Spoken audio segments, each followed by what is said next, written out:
అయితే లోతు సొదొమ విడిచిపోయిన దినమున ఆకాశం నుండి అగ్నిగంధకములు కురిసి వారిని అందరినీ నాశనము చేసెను. ఆ ప్రకారమే మనుష్య కుమారుడు ప్రత్యక్షమగు దినమున జరుగును. లోతు ఎప్పుడైతే తన పట్టణాన్ని విడిచి బయటకు వచ్చాడో అప్పుడు ఏమైంది? సొదొమ గొమొర్రా మండించబడిందా? కాల్చబడింది. నిజమేనా? మరి ఈ భూమిని కూడా ఇప్పుడు ఆయన కాల్చాలా లేదా? కాల్చాలంటే ఇప్పుడు ఏం చేయాలి? ఆయన తన వధువును మధ్యాకాశంలోనికి తీసుకోవాలి. హల్లెలూయా. మరి జలప్రళయం ఎప్పుడు వచ్చింది? నోవాహు భూమి పైన ఉన్నప్పుడే వచ్చిందా? నోవాహు ఎప్పుడైతే ఓడలోనికి వెళ్ళిపోయాడో అప్పుడు జలప్రళయం వచ్చే మనుషులందరినీ నాశనం చేసింది. ఈ గుర్తు కూడా తెలియక పాస్టర్లు మరి బుద్ధిహీనంగా మాట్లాడుతున్నారు. 1000 ఏళ్ళ పరిపాలన ఉన్న రాకడ అయిపోయింది. 3 రాకడలు ఉన్నాయని ప్రవక్త అన్నాడు. 3 అంటే 3 ఇంకా నీ సొంత అనువాదం ఎవడికి కావాలి? ఒకే ఒకటి. ప్రవక్త ఏమన్నాడు? టేపులో చెప్పబడిందే మీరు చెప్పండి, వేరొకటి ఏది కలపొద్దని అన్నాడు ఆయన.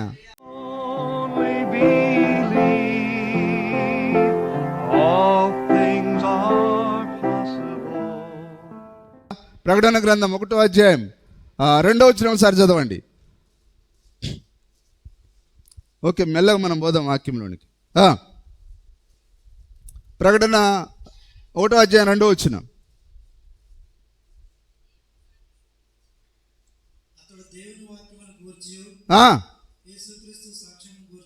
గూర్చియు మటుకు సాక్ష్యం ఇచ్చెను. సమయము సమీపించినది గనుక ఈ ప్రవచన వాక్యములు చదువువాడును. చూడండి, మీరు నమ్మకపోతే నేనేం చేయలేనండి, కానీ వాక్యాన్ని నమ్మాలి మనం. వారందరూ మరి అబ్రహాము దేని నమ్మాడు చెప్పండి?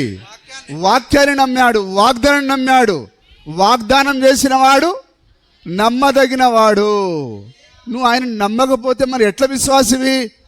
ప్రభువా, నాకు ఎలాంటి సింహం పిల్లలు లేమిగలవై ఆకలి కొరునేమో కానీ నిన్ను ఆశ్రయించిన ప్రజలకు ఏ మేలు కొదవలేదు. హల్లెలూయా. మరి నేను డినామినేషన్లో ఉన్నప్పుడే మరి కేఏ పాల్ మీటింగ్ పెట్టాడు ఇక్కడ ఖమ్మంలో. చాలా పెద్ద మీటింగ్ అది, 98లో అనుకుంటాను. మరి ఆ సమయంలో ఆ భోజనాలు వాళ్ళు ఏర్పాటు చేయలే.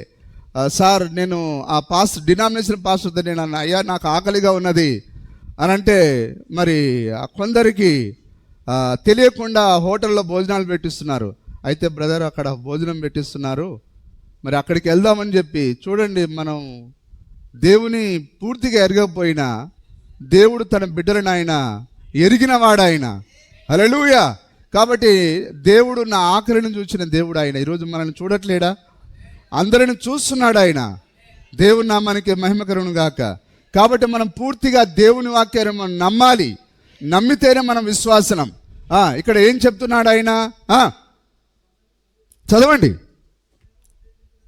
గనుక సమయము సమీపించినది గనుక ఈ ప్రవచన వాక్యములు చదువువాడును వాటిని విని ఇందులో వ్రాయబడిన సంగతులను. అది ఇప్పుడు చదువువాని గురించి ఏం చెప్పబడుతున్నది?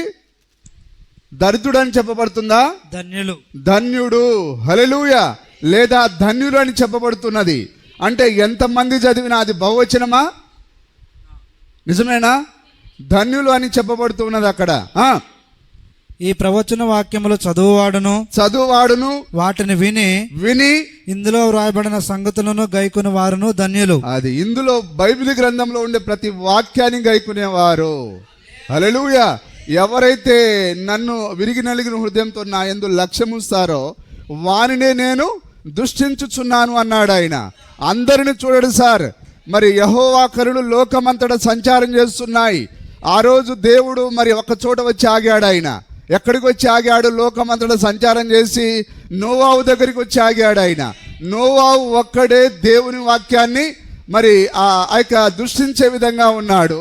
మరి ఆ రోజు కూడా అంతే, చాలా మంది బాలులను చూశాడు ఆయన. కానీ దేవుని యొక్క కరుణలు ఎక్కడ ఆగాయి? ఓరు నాయనా, ఇప్పుడే ఆవలిస్తే ఎట్లా సార్? ఇంకా బండి కదలనే లేదు. ఇప్పుడే స్టార్ట్ చేశాను నేను, ఇంకా ఫస్ట్ గేర్ కూడా వేయలే. దయచేసి ఆవలింతలు చేయకండి. ఈ ప్రవచన వాక్యములు చదువువాడును వాటిని విని ఇందులో వ్రాయబడిన సంగతులను గైకొను వారును ధన్యులు. గైకొని వారు ధన్యులు. నమ్ముతున్నారా?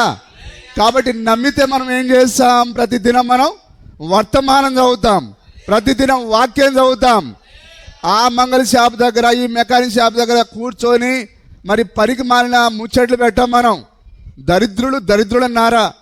మరి చచ్చాక అర్థమవుతుంది మీకు. పాతాళంలో పడ్డ తర్వాత అయ్యో అయ్యో అని చెప్పి ఆ రోజు కింద పడి బొర్లినా ఇక కింద పడే అవకాశమే లేదా.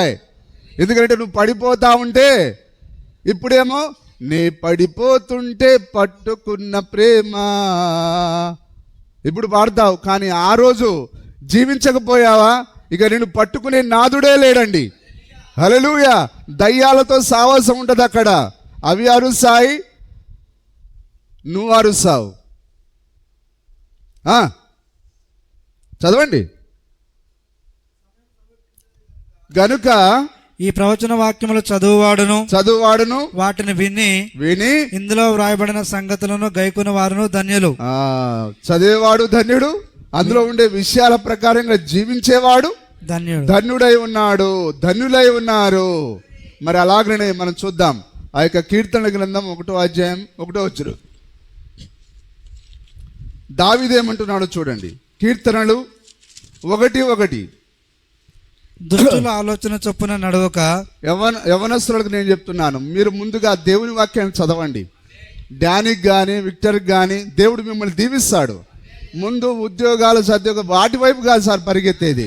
పనికి మాలిన పుస్తకాలను చదివి తగలబడుతున్నావే, బైబిల్ని చదువు, దేవుడు దీవిస్తాడు.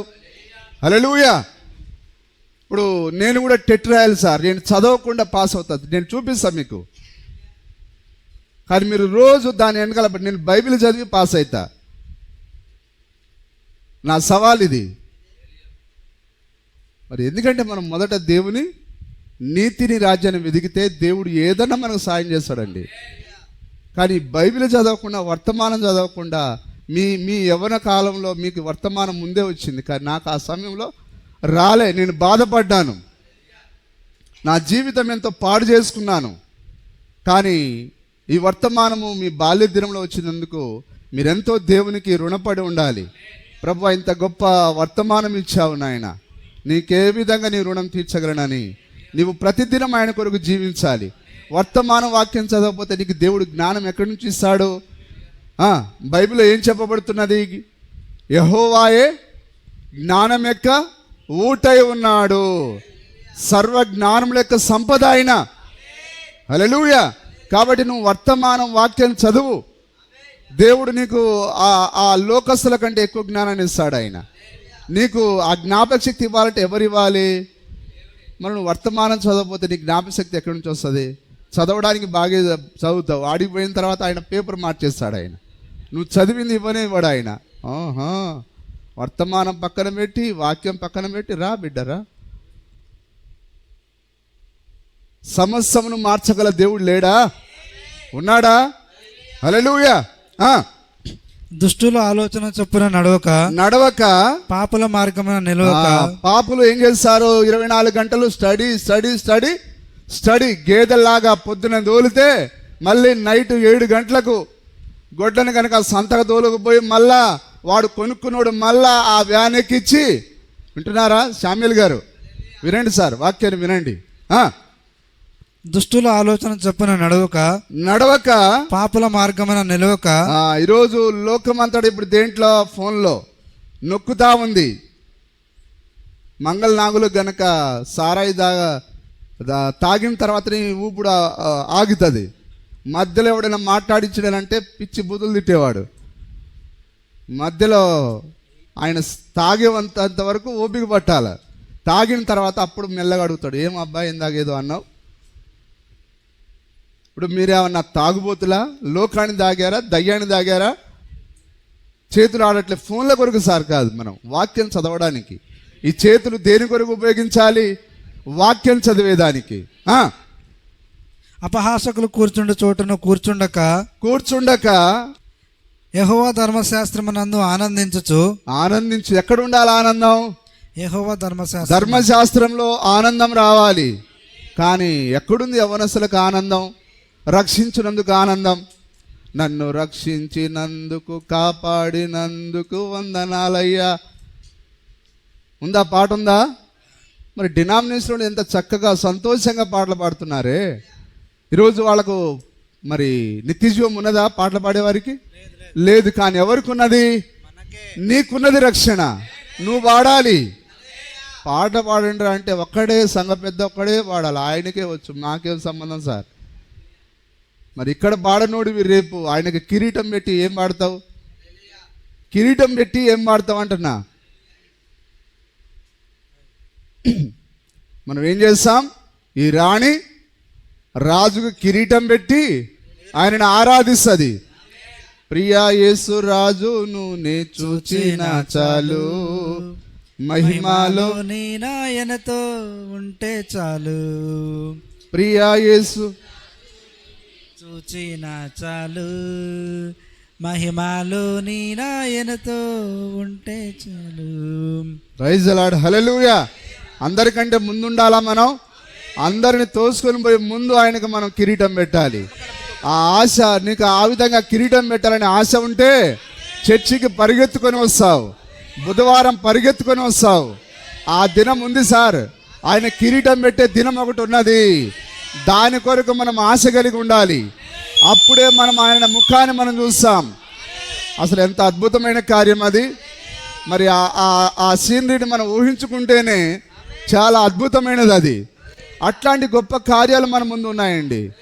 మరి వాటిని విడిచిపెట్టి తాత్కాలికంగా పొట్ట బట్ట కూడు గూడు రాజకీయ వాగ్దానాల కొరకు ఎందుకు సార్? దేవుడు మనకు నిత్య జీవాన్ని వాగ్దానం చేశాడు. హల్లెలూయా. చదవండి. అపహాసకులు కూర్చుండు చోటును కూర్చుండక. అపహాసకులు ఎక్కడ కూర్చుంటారు? ఒకడు ఒక కాలు ఇక్కడ ఇటు పెట్టి ఇట్ట పెట్టి వాడు టవల్ వేసుకొని ఊదుతూ వాడు ఏవేవో గాలి కబుర్లు ఆ యాప చెట్టు కింద ఆ గౌనుల దగ్గర. నిజమేనా సార్? అది అపహాసకులు చేసే పని. కానీ మనం ఎక్కడ కూర్చోవాలి? యెహోవా ధర్మశాస్త్రం. మనం ఇంట్లో కూర్చొని మనం వాక్యాన్ని చదువుతూ ఉండాలి, వర్తమానం చదువుతూ ఉండాలి. సమయాన్ని వ్యర్థం చేసుకోకూడదు. హల్లెలూయా. దేవుడు మనకిచ్చిన ప్రతి సమయం ఎంతో వాల్యుబుల్ అండి, ఎంతో విలువైనది. ఇది సమయాన్ని పోగొట్టుకునే సమయం కాదు ఇది. నీవు వర్తమానం చదువుతా ఉండు, ఆటోమేటిక్గా దేవుడు నీ చేతులకు ఆత్మనిస్తాడు ఆయన. హల్లెలూయా. ఈరోజు వచ్చిన రోగం వల్ల ఏంటంటే వాక్యం చదవక నీ లోపల ఆ యొక్క పరిశుద్ధాత్మ ఉప్పొంగినప్పుడు, ఆ జీవజలపు ఊట ఉప్పొంగినప్పుడు నువ్వేం చేస్తావు? ఆటోమేటిక్గా నీవే సువార్తకు వెళ్ళిపోతావు. ఎవరో చెప్పాల్సిన అవసరం లేదు. ఆ సమరయ స్త్రీకి అమ్మ పోయి చెప్తావా నా గురించి, నేను నిన్ను మార్చాను కదా అన్నాడు ఆయన. ఆమె లోపల ఎప్పుడైతే ఆ జీవజలము ఆ యొక్క ఉప్పొంగిందో ఆమెగా ఆగలేకపోయింది, ఆమె పరిగెత్తుకొని పోయింది. కాబట్టి జీవజలం నీలో ఊరాలంటే నువ్వు వర్తమానం చదవాలి, వాక్యాన్ని చదవాలి. అప్పుడు అది నిన్ను ఉత్తేజపరుస్తుంది. ఎందుకనగా మన వర్తమానం ద్రాక్షారసమై ఉన్నది. మరి తాగినోడు ఎట్లా ఉంటాడు? సీరియస్గా ఉంటాడు, మళ్ళీ నవ్వుతూ ఉంటాడు. మనం కూడా ఎట్లా ఉంటాం? దేవుని వాక్యం సీరియస్గా ఉంటాం, ఆ తర్వాత బాధలు వచ్చినప్పుడు ఆనందంలో ఉంటాం. అది సార్ మత్తు యొక్క విలువ. అది వాడు అప్పుడే సీరియస్ అవుతాడు, అప్పుడే నవ్వుతాడు. తాగిపోతాడు, అనుభవం ఉంది కదా. హల్లెలూయా. దేవుని నామానికి మహిమ కలుగును గాక. తాగిపోతాడు అబద్ధం చెప్పడండి, వాడు కరెక్ట్గా మాట్లాడుతూ ఉంటాడు. అందుకొరకు మనం వర్తమానం చదివితే మనం కూడా కరెక్ట్గా మాట్లాడతాం అన్ని విషయాలు. దేవుని నామానికి మహిమ కలుగును గాక.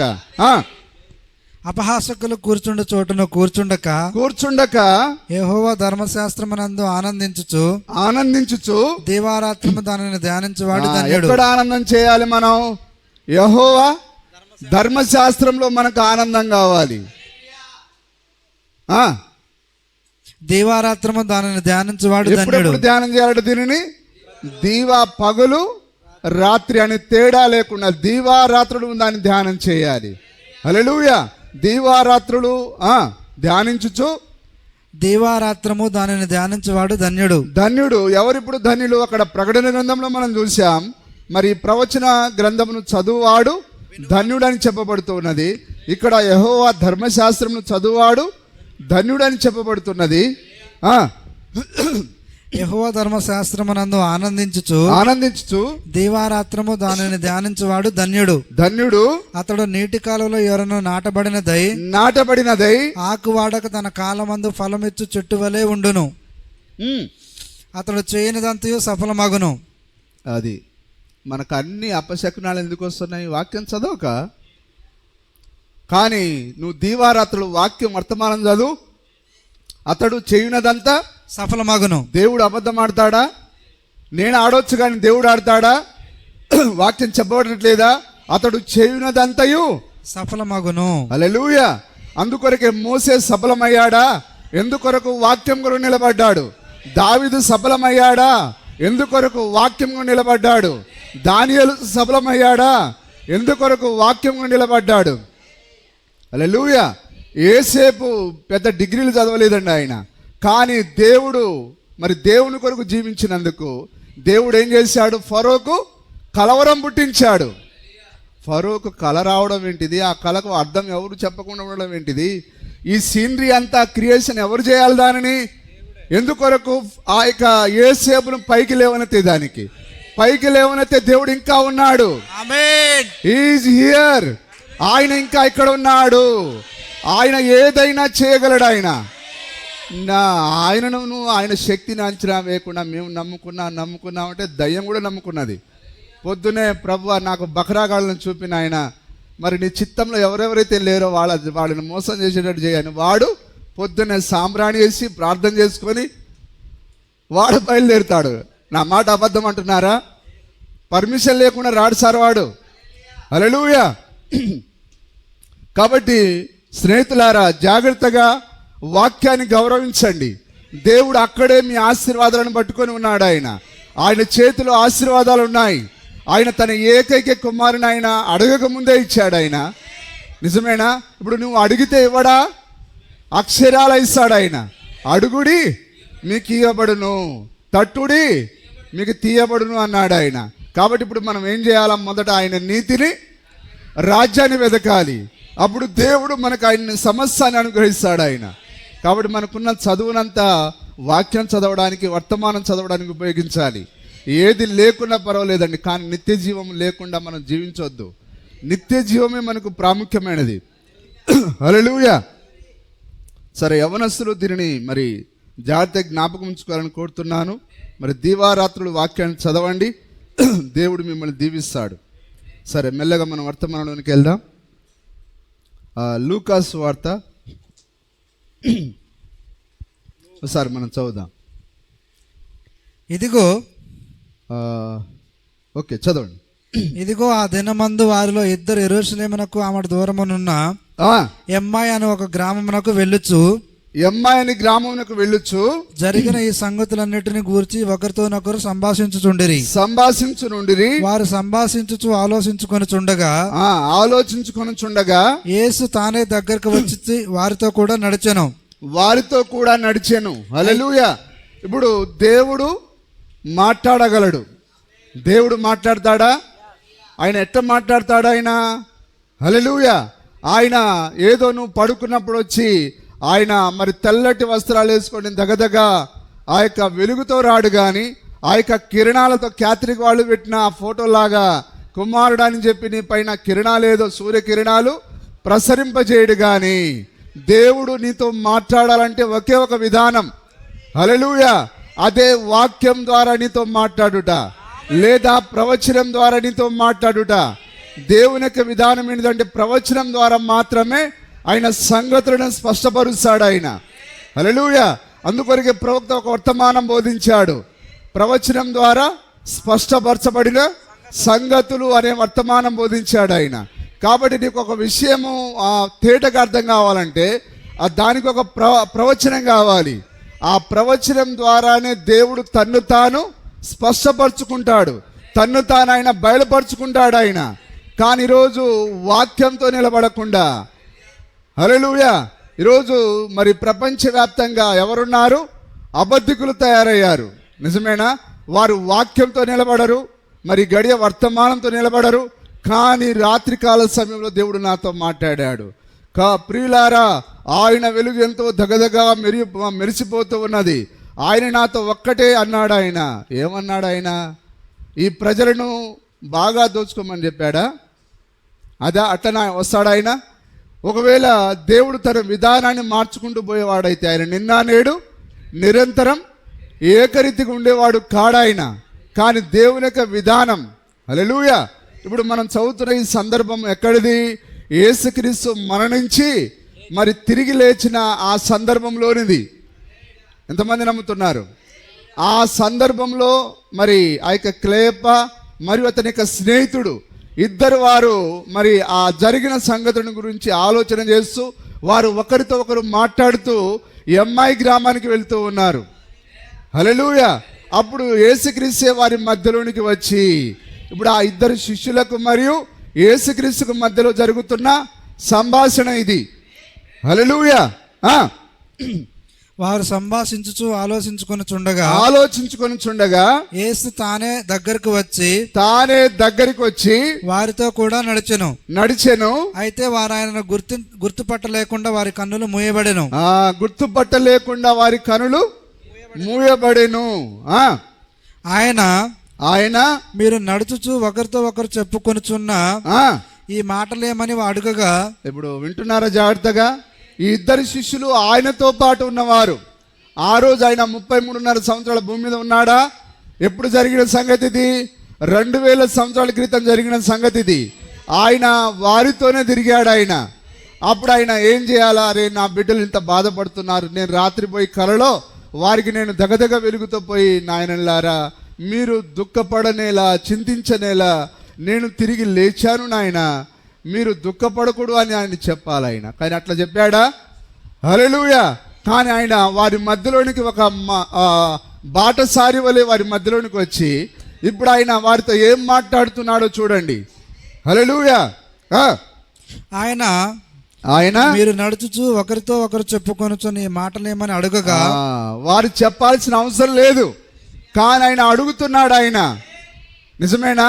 అలాగనే మనందరి అవసరతలు బాగా తెలుసు దేవునికి, కానీ నీవే అడగాలని దేవుడు కోరుతున్నాడు.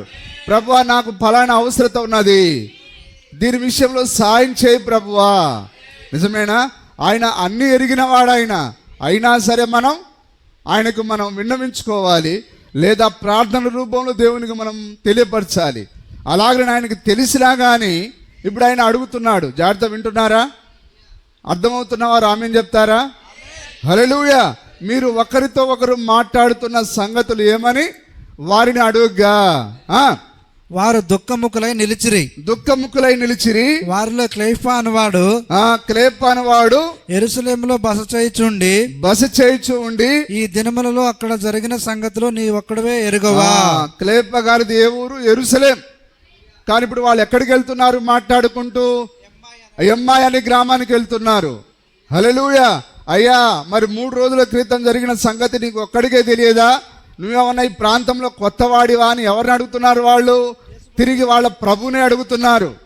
అరే, ఈరోజు వార్తాపత్రికల్లో హాట్ టాపిక్ ఎక్కడ టీ కొట్ల దగ్గర మరి ఇదే న్యూస్ నడుస్తూ ఉంటే నువ్వేంటి సార్ అట్లా కొత్తగా అడుగుతున్నావు? నువ్వేమన్నా కొత్తోడివా అన్నట్టుగా వాడు మాట్లాడుతున్నారు వాళ్ళు. నీ ఒక్కడివే ఎరుగవా అని ఆయనను అడిగాను. ఆయన అవి ఏవని వారిని అడిగినప్పుడు వారు నజరేయుడైన యేసును గూర్చిన సంగతులే ఆయన దేవుని ఎదుటను ప్రజలందరి ఎదుటను క్రియలోను వాక్యములోను శక్తిగల ప్రవక్త అయి ఉండెను. మన ప్రధాన యాజకులను అధికారులను ఆయనను ఎలాగూ మరణ శిక్షకు అప్పగించి సిలువ వేయించడం నీకు తెలియదా? ఇజ్రాయేలును విమోచింపబోవాడు ఈయనే అని మేము నిరీక్షించి ఉంటిమి. ఇదిగాక ఈ సంగతులు జరిగి నేటికి 3 దినములాయను. అయితే మాలో కొందరు స్త్రీలు తెల్లవారుగానే సమాధి వద్దకు వెళ్ళి ఆయన దేహమును కానక వచ్చి కొందరు దేవదూతలు తమకు కనబడి ఆయన బ్రతికి ఉన్నాడని చెప్పినని మాతో చెప్పి మాకు విస్మయము కలగజేసిరి. ఇప్పుడు వాళ్ళు ఆ విధంగా స్త్రీలు చెప్పినప్పుడు నమ్మాలా లేదా? కానీ వాళ్ళు నమ్మలేకపోయారు. ఇప్పుడు వాళ్ళు ఏమంటున్నారు ప్రభుతో? మాకు విస్మయం కలిగింది ఆయన తిరిగి లేచాడనంటే. హల్లెలూయా. అప్పుడు ఆయన ఏం చేయాలి ప్రభు? నాయనలారా క్లేప నేనురా, అరే ఒకసారి నాకెళ్ళి చూడరా, నేనురా అని చెప్పాలి ఆయన. కానీ దేవుడు ఎన్నడూ తన రూపం ద్వారా, ఫోటో ద్వారా ఆయన తన్ను తాను బయలుపరచుకోడు. ఆయన దేవుడు అని అంటే దేవుడు వాక్యమై ఉన్నాడు. ఆదియందు వాక్యం ఉండెను, వాక్యం దేవుని యొద్ద ఉండెను, వాక్యమే దేవుడై ఉండెను. కాబట్టి దేవుడిని నువ్వు చూడాలంటే వాక్యం దగ్గరికి రావాలి. ఏదో ఫోటోలో కాదు చూసేది, ఏదో ఒక మెరుపులోనో వెలుగులోనో కాదు చూసేది. దేవుడు ఒకవేళ నిన్ను దర్శించాలంటే ఆయన వాక్యం ద్వారా దర్శిస్తాడు ఆయన. హల్లెలూయా. ఆ రోజు ఆయన 2000 సంవత్సరాల క్రితం తన ఇద్దరు శిష్యులకు ఆయన ఏ విధంగా దర్శించాడు? వాక్యం ద్వారా దర్శించాడు ఆయన. అక్కడ జరుగుతున్న సందర్భాన్ని చూడండి, మెల్లగా మనం వెళ్దాం. మాతో కూడా ఉన్న వారిలో కొందరు సమాధి యొద్దకు వెళ్ళి ఆ స్త్రీలు చెప్పినట్టు కనుగొనిరి గాని ఆయనను చూడలేదని ఆయనతో చెప్పిరి.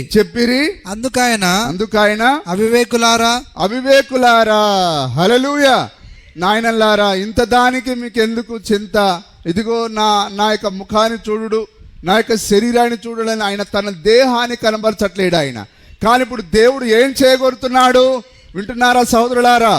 దేవుడు ఆ కాలపు ప్రవచనాన్ని వారిని ఆయన చూపించగోరుతున్నాడు. ఆయన దేవుడు అంటే ఫోటో కాదు, ఏదో రూపం కాదు. దేవుడు వాక్యమై ఉన్నాడు, దేవుడు ప్రవచనమై ఉన్నాడు. కాబట్టి తన యొక్క ఇద్దరు శిష్యులను ఆయన ఎటు లాగుతున్నాడు? ఆయన ఆ కాలంలో నెరవేరిన వాక్యం వైపు లాగుతున్నాడు ఆయన. హల్లెలూయా. ఈరోజు పాస్టర్లు చెప్పినట్లుగా దేవుడు అంటే ఏదో ఫోటోలో ఉన్నాయన కాదు, ఏదో మాటలో ఉన్నాయన కాదు ఆయన. కానీ ఆయన వాక్యంలో నివసించే దేవుడు ఆయన. దేవుడు బైబిల్ గ్రంథం అనగా మరి వాక్య రూపంలో ఉన్న దేవుడు. బైబిల్ అంటే ఎవరు? వాక్య రూపంలో ఉన్న దేవుడై ఉన్నాడు. కాబట్టి దేవుడు తన రూపాన్ని చూపించట్లేడు, కానీ ఆయనకి అసలు రూపం ఏంటిది? వాక్యమే ఆయన రూపమై ఉన్నది. కాబట్టి ఆ ఇద్దరు శిష్యులను ఎటు లాగుతున్నాడు ఆయన? వాక్యం వైపు లాగుతున్నాడు ఆయన. ఈరోజు మనమందరం ఎటు లాగబడాలి? వాక్యం వైపు. ఎందుకనగా భూమి ఆకాశములు గతించును గాని నా మాటలు ఏ మాత్రము గతించవు అన్నాడు ఆయన. హల్లెలూయా. అందుకైన అవివేకులారా ప్రవక్తలు చెప్పిన మాటలన్నిటినీ నమ్మని మందమతులారా. ఇప్పుడు మనం దేని నమ్మాలి? ప్రవక్తలు చెప్పిన మాటలన్నిటిని నమ్మాలి. ఇప్పుడు వారు ప్రవక్తలు చెప్పిన మాటలను నమ్మకుండా ఎంత ఏడుసేం ప్రయోజనం? హల్లెలూయా. ప్రవక్తలు చెప్పిన ఆ యొక్క ప్రవచనాన్ని వారు నమ్మాలి. అప్పుడే వారు నిజమైన విశ్వాసులై ఉన్నారు. కానీ దేవుడు వారిని గద్దిస్తున్నాడు. తన శిష్యులైనా సరే వారిని ఆయన గద్దిస్తున్నాడు. ఆయన ప్రవక్తలు చెప్పిన మాటలు నమ్మని మందమతులారా. హల్లెలూయా. ఈరోజు మనం ప్రవక్తలు చెప్పిన ప్రతి మాటను మనం నమ్మాలి. మరి ఆ రోజు ఆయన నెరవేర్పు జరిగిన వాక్యం వైపు వారిని లాగినట్లయితే మరి ఈ కాలాన్ని కూడా దేవుడు మరి ప్రవచనాలను ఇచ్చాడు ఆయన. హల్లెలూయా. మరి ప్రవచనాలు ఎవరి ద్వారా వస్తాయి? ప్రవక్తల ద్వారా. నిజమేనా? ఈ కాలానికి దేవుడు ప్రవచనాన్ని కలిగి లేడా? అక్షరాలైన ప్రవచనాలను కలిగి ఉన్నాడు ఆయన. మరి బైబిల్ గ్రంథం అంటే ఏదో ఊరికే మరి అది ఏదో అప్పటికప్పుడు జరిగేది కాదండి. బైబిల్ అనగా ప్రవచనమై ఉన్నది. బైబిల్ గ్రంథం టోటల్గా ఎట్లా చెప్పబడింది? అది జరగబోయే కార్యాలను అది ముందుగానే ప్రవచించింది. హల్లెలూయా. బైబిల్ గ్రంథం అనగా ప్రవచనంతో కూడిన అది యొక్క గ్రంథమై ఉన్నది. నిజమేనా? బైబిల్ టోటల్ అంతా అది ప్రవచన గ్రంథమై ఉన్నది. దేవుని నామానికి మహిమ కలుగును గాక. మరి దేవుడు ప్రతిదీ ఆయన ప్రవచనంలోని దాన్ని ముద్రించి ఉన్నాడు ఆయన. ఎంతమంది గ్రహిస్తున్నారు? కాబట్టి ప్రవచనాలన్నీ ఒకేసారి జరగవండి. ప్రవచనాలు దేవుడు తన ఆలోచనలో ఆయన వాటన్నిటిని కలిగి ఉన్నాడు ఆయన. దాని సమయం వచ్చినప్పుడు ఒక్కొక్క ప్రవక్తను లేపి దాని యొక్క ప్రవచనాన్ని ఇస్తాడు ఆయన. ఆ ప్రవక్తలు పలికిన ఆ ప్రవచనం అనేది దాని సమయం వచ్చినప్పుడు దానికదే నెరవేర్పులోనికి వస్తుంది. హల్లెలూయా. దేవుని నామానికి మహిమ కలుగును గాక. మరి ఏదైనా తోటలోనే ప్రవచించాడు ఆయన. ఎవరు? మొట్టమొదటిగా మరి ఏదైనా తోటలోనే ప్రవచనం ద్వారా ప్రారంభించబడింది. ఆదాము ఎప్పుడైతే పాపం చేశాడో అప్పుడే ప్రవచనం అనేది మొదలైంది. నేను స్త్రీ సంతానంగా వస్తానని చెప్పాడు ఆయన. ఆ ప్రకారంగానే మరి వస్తానంటే మరి ఆదాము కాలంలో వస్తాడా? మోసే కాలంలో వస్తాడా, లేకపోతే ఏలియా కాలంలో వస్తాడా, ఇర్మియా కాలంలో వస్తాడా? కాదండి, నీవు నేను అనుకున్నట్టుగా రాడాయన. కానీ ఆయన ఉద్దేశంలో ఒక సమయం ఉన్నది. ఆయన ఈ ప్రపంచ కాలాన్ని ఆయన మరి 7,000 సంవత్సరాలుగా విభజించుకున్నాడు ఆయన. కాబట్టి ఆయన ఎప్పుడు రావాలో ఆ సంగతులన్నీ ఆయన మనసులో ఉన్నది. అందుకొరకే మనం చదువుతాం ఆ యొక్క గలతీ పత్రికలో, కాలం సంపూర్ణమైనప్పుడు ఆయన స్త్రీ సంతానంగా జన్మించి, ఏ కాలం ఆయన తన మనసులో ఎప్పుడైతే అనుకున్నాడో ఆ కాలం వచ్చేంత వరకు ఆయన స్త్రీ సంతానంగా రానే రాడాయన. కాబట్టి ఎవరు ధన్యులు? ఇప్పుడు ఆయన ఏ కాలంలో అయితే తన ప్రవచనాన్ని నెరవేర్పు చేస్తున్నాడో ఆ కాలంలో నువ్వు ఆ ప్రవచనాన్ని పట్టుకున్నప్పుడే నువ్వు నిజమైన విశ్వాసివై ఉన్నావు. నీ దినమును దాని వర్తమానమును గుర్తించుట. హల్లెలూయా. అందరూ గుర్తించరండి. ప్రవచనంతో పాటు ఆ ప్రవచనాన్ని నమ్మేవారిని కూడా ఆయన ముందే కలిగి ఉన్నాడు ఆయన. అందుకొరకు మనం ఏమని చెప్పబడుతున్నాం? జగత్ పునాది వేయబడక ముందే ప్రేమ చేత క్రీస్తులో మనం ఎన్నిక చేయబడ్డాము. హల్లెలూయా. ఎంతమంది నమ్ముతున్నారు? మరి ఆ యొక్క స్త్రీ సంతానంగా వచ్చినప్పుడు ఆయనను ఎంతమంది చేర్చుకుంటారో ఆయనకు ముందే తెలుసు. మరి ఆ వాక్యాన్ని పట్టుకునే కొందరిని ఆయన కొందరిని కలిగి ఉన్నాడు ఆయన. ఎంతమంది? కేవలం 12 మంది మాత్రమే. ఆ స్త్రీ సంతానంగా ఆయన జన్మించినప్పుడు ఆయన చూడగలిగినది కేవలం 12 మంది మాత్రమే. కానీ చాలామంది, లక్షల మంది ఉన్నారు ఇజ్రాయెల్ దేశంలో. కానీ ఆ స్త్రీ సంతానంగా ఆ జరిగిన ఆ ప్రవచనాన్ని చూచేదానికి ఆయన ప్రవచనంతో పాటు ఆ ప్రవచనాన్ని పట్టుకునే వారిని కూడా ముందే కలిగి ఉన్నాడు ఆయన. కాబట్టి ఆ ఆంద్రేయాన్ని నన్ను వెంబడించమనగానే ఆంద్రేయ ఆయనను వెంబడించాడు. ఆంద్రేయ పోయి పేతురుని పట్టుకొని వచ్చినప్పుడు పేతురు ఆయనను వెంబడించాడు. ఫిలిప్ ఆయనను వెంబడించాడు. నతానీయులను ఆయన వెంబడించాడు. కానీ ఆ ప్రధాన యాజకులు ఆయనను వెంబడించలేకపోయారు. హల్లెలూయా. మరి ప్రధాన యాజకులు ఎవరు? వారు ధర్మశాస్త్రాన్ని బోధించేవారు. వారు కూడా మరి ఆలయాలు ఉన్నాయి. వారు ప్రధాన యాజకులు వాక్యాన్ని ధ్యానం చేస్తారు. కానీ వారు ఆ గడియ వర్తమానాన్ని వారు పట్టుకోలేకపోయారు. ఆ గడియ ప్రవచనం వారి ముందు మరి కదలాడింది. నిజమేనా? వారి ముందు ఆయన ప్రవచన రూపంలో వారు ఏదైతే ప్రవచనం చదివారో ఆ ప్రవచనం వారి ముందు నెరవేర్పు జరిగింది. మోసే చెప్పిన ప్రకారంగా ఆయన ఒక ప్రవక్తగా ఉన్నాడు. ఆయన మోసే చెప్పిన ప్రకారంగా స్త్రీ సంతానంగా ఉన్నాడు ఆయన. హల్లెలూయా. కానీ అనేకమైన కార్యాలు, ప్రవచనాలు వారి ముందు నెరవేర్పు జరిగిన వారు దానిని చూడడంలో విఫలమయ్యారు. అందుకొరకు వారిని ఏమన్నాడు ఆయన? వారు చర్చికి వెళ్ళి కీర్తన గ్రంథం చదివినా, వారు ఇర్మియా గ్రంథం చదివినా, ఏ గ్రంథం చదివినా, హల్లెలూయా. కానీ బైబిల్లో మనం చూస్తాం, యేసు తనను నమ్మిన యూదులతో మీరు మీ తండ్రియగు అపవాది సంబంధులు అన్నాడు ఆయన. ఇప్పుడు ఎవరు అపవాది సంబంధులు? ఆ గడియ వర్తమానాన్ని ఎవరైతే పట్టుకోరో, హల్లెలూయా. కానీ ఇప్పుడు వారికి అపవాది సంబంధులు అంటే వారు ఏమైనా ప్రార్థన చేయరా? వారికి ఏమైనా వాక్యం లేదా? అన్నీ ఉన్నాయి. కానీ అయినా సరే ఆ గడియ వర్తమానం, ఆ గడియ ప్రవచనాన్ని చూడని వారు అపవాది సంబంధులై ఉన్నారు. ఏమైనా నా మాటలు అర్థమవుతున్నాయా? ఈ వర్తమానం మీకు అర్థమవుతున్నదా? హల్లెలూయా. దేవుని నామానికి మహిమ కలుగును గాక. కాబట్టి ఇప్పుడు దేవుడు వారిని ఎటు లాగుతున్నాడు? ఆయన ఆ గడియలో నెరవేర్పు జరిగిన ఆ వాక్యం వైపు లాగుతున్నాడు ఆయన. హల్లెలూయా. నిజంగా ఈ పట్టణంలో ఉండే ఈ క్రైస్తవులందరూ దేవుని ముందు చిత్తంలో ఉన్నట్లయితే ఇప్పుడు ఎటు లాగేవాడు ఆయన? చెప్పండి. ఈ గడియ ప్రవచనం వైపు లాగేవాడు ఆయన. అయితే సోదరి సోదరులారా, పట్టణం అంతా లేదు, కానీ కొద్ది మంది మీరు మాత్రమే ఉన్నారు ఆయన చిత్తంలో. అందుకొరకే ఈ గడియ వర్తమానం వైపు లాగాడు ఆయన. ఈ గడియ ప్రవచనం వైపు లాగాడు ఆయన. ఆయన కయప దగ్గరికి వెళ్ళి, నాయన నేనే నన్ను ఎందుకు చెప్పుకోలేకపోయాడు ఆయన? హల్లెలూయా. కానీ ఆ ఎమ్మాయి గ్రామానికి వెళ్తున్న 2 శిష్యులతోనే ఆయన సంప్రదించి ఉన్నాడు ఆయన. యేసుక్రీస్తు నిన్న నేడు ఏకరీతిగా ఉన్నాడు ఆయన. కాబట్టి ఈరోజు కూడా అంతే, నిన్ను నన్ను ఆయన తన వాక్యం వైపు, తన ప్రవచనం వైపు లాగాడు ఆయన. హల్లెలూయా. ప్రవచనంతో పాటు ప్రవచనాన్ని గుర్తించే ప్రజలను ఆయన ముందుగానే ఎన్నుకున్నాడు ఆయన. దాన్ని మనం స్పష్టంగా చూడాలి. హల్లెలూయా. అందుకైనా అవివేకులారా ప్రవక్తలు చెప్పిన మాటలన్నిటినీ నమ్మని మందమతులారా. ఏదేది నమ్మాలంటే ఇప్పుడు మనం ప్రవక్తలు చెప్పిన మాటలన్నిటిని నమ్మాలి. హల్లెలూయా. మరి ఏదో ఒకటి నమ్మి ఒకటి నమ్మకుండా ఉండేది కాదు, కానీ ప్రతి మాటను మనం నమ్మాలి. హల్లెలూయా. ఇప్పుడు ప్రవక్త మలాకి ఎవరు? ప్రవక్త అయి ఉన్నాడు. యోహాన్ ఎవరు? ప్రవక్త అయి ఉన్నాడు. అపోస్తుడై ఉన్నాడు. నిజమేనా? ఆ యొక్క జకరియా ఎవరు? యేసయ్య ఎవరు? వీళ్ళందరూ ప్రవక్తలై ఉన్నారు. ఒకవేళ దేవుడు ఇప్పుడు ఆయన ప్రత్యక్షమైన శరీరంలో ఈరోజు ఉన్న సంఘ శాఖలను కూడా దర్శించినట్లయితే ఇప్పటికీ ఆయన ఏమంటాడు? ఆయన ప్రవక్తలను మాటలను నమ్మని మందమతులారా, అవివేకులారా అని అంటాడు ఆయన. ఎందుకనగా దేవుడు ఈ కాలపు ప్రవచనం ద్వారా ఆయన ఈ లోకాన్ని దర్శించాడు. ఆయన ఆ రోజు ఆయన మొదటి రాకడలో ఆ కాల ప్రవచనాలతో వారిని దర్శించాడు ఆయన. మరి ఈ కాలాన్ని కూడా ప్రవచనం ఉన్నది. మెరుపు తూర్పున పుట్టి పడమరికి ఎలాగూ ప్రకాశించును. హల్లెలూయా. ఆ మెరుపు ఏంటిది? తూర్పున పుట్టడం ఏంటిది? అది ఆ పడమరన ప్రకాశించడం ఏంటిది? హల్లెలూయా. నాగరికత ఎట్లయితే తూర్పున ప్రారంభించి అది పశ్చిమానికి అస్తమిస్తుందో, అలాగనే సువార్త ఎక్కడ ప్రారంభించబడింది?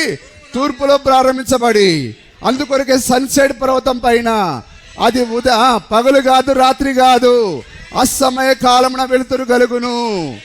అదే ఆ మెరుపు తూర్పున ప్రారంభించబడి ఆ పడమరన ప్రకాశించుట. 7 ముద్రలు ఎక్కడిపోబడ్డాయి? ఆ పశ్చిమాన, ఆ పడమరణ. హల్లెలూయా. కానీ ఈ గడియ వర్తమానం చూడకుండా అందరూ బడా సేవకులుగా చలామణవుతున్నారు. ఆ రోజు కూడా అంతేనా?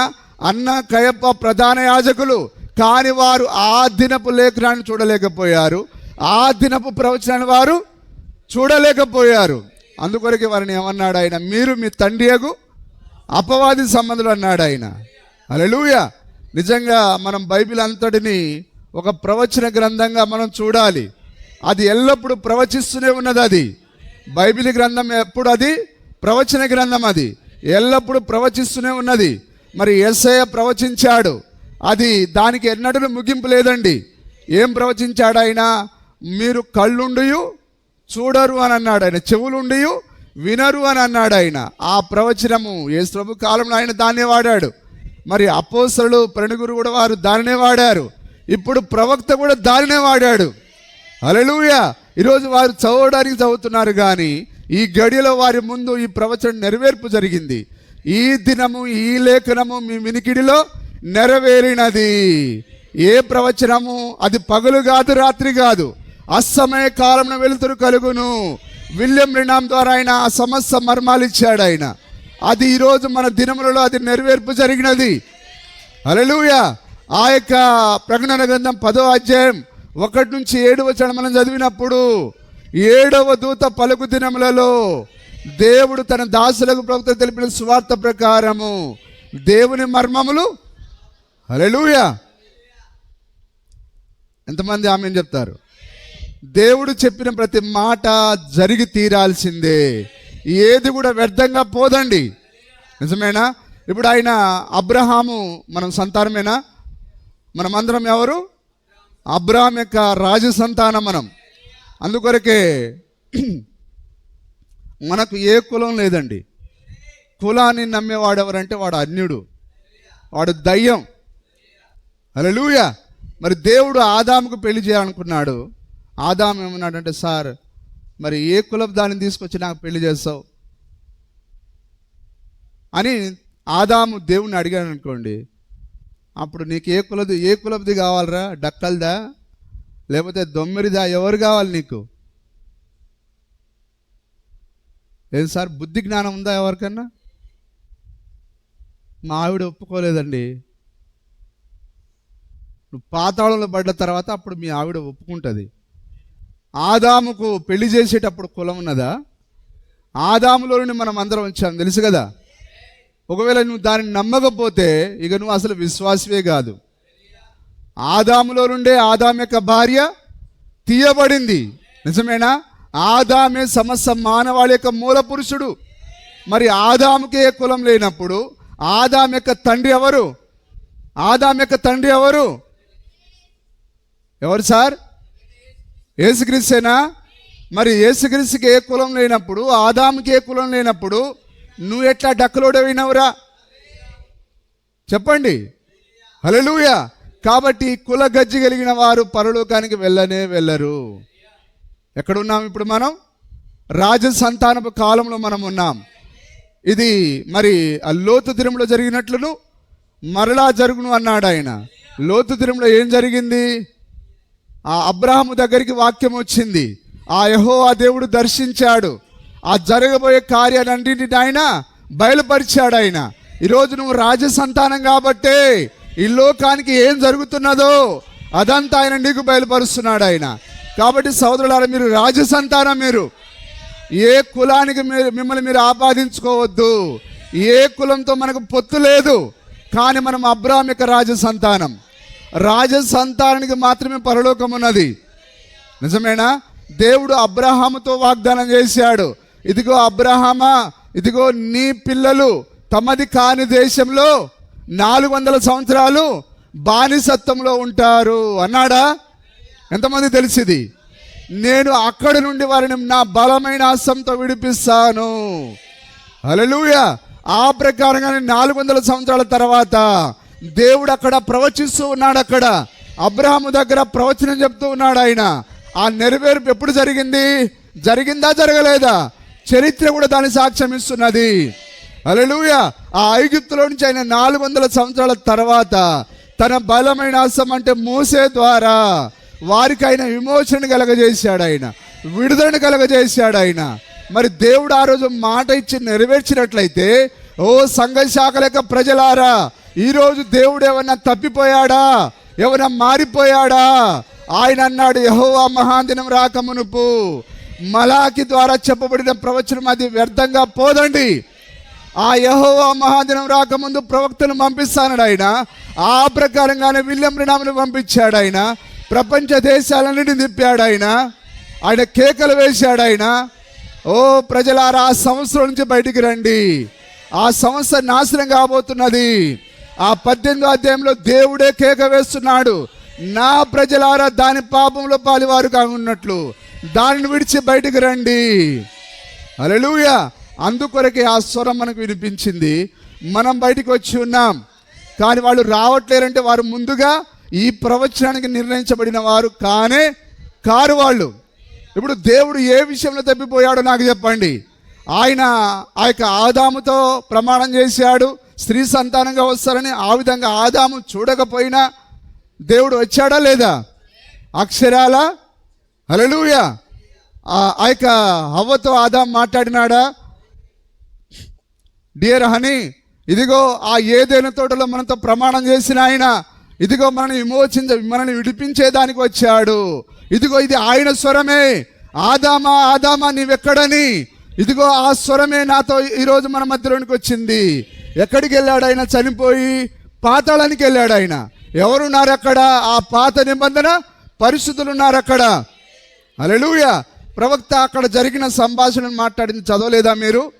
చదివితే మీకు ఇవన్నీ తెలుస్తాయి. హల్లెలూయా.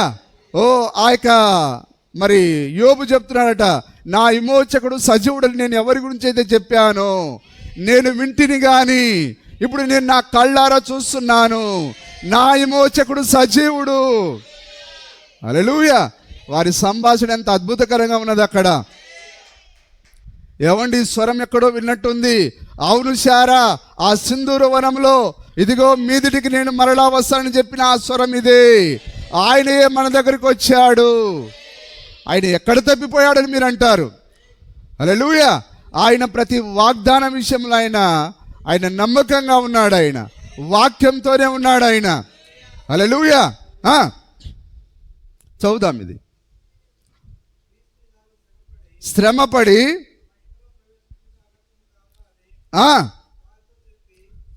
మౌత్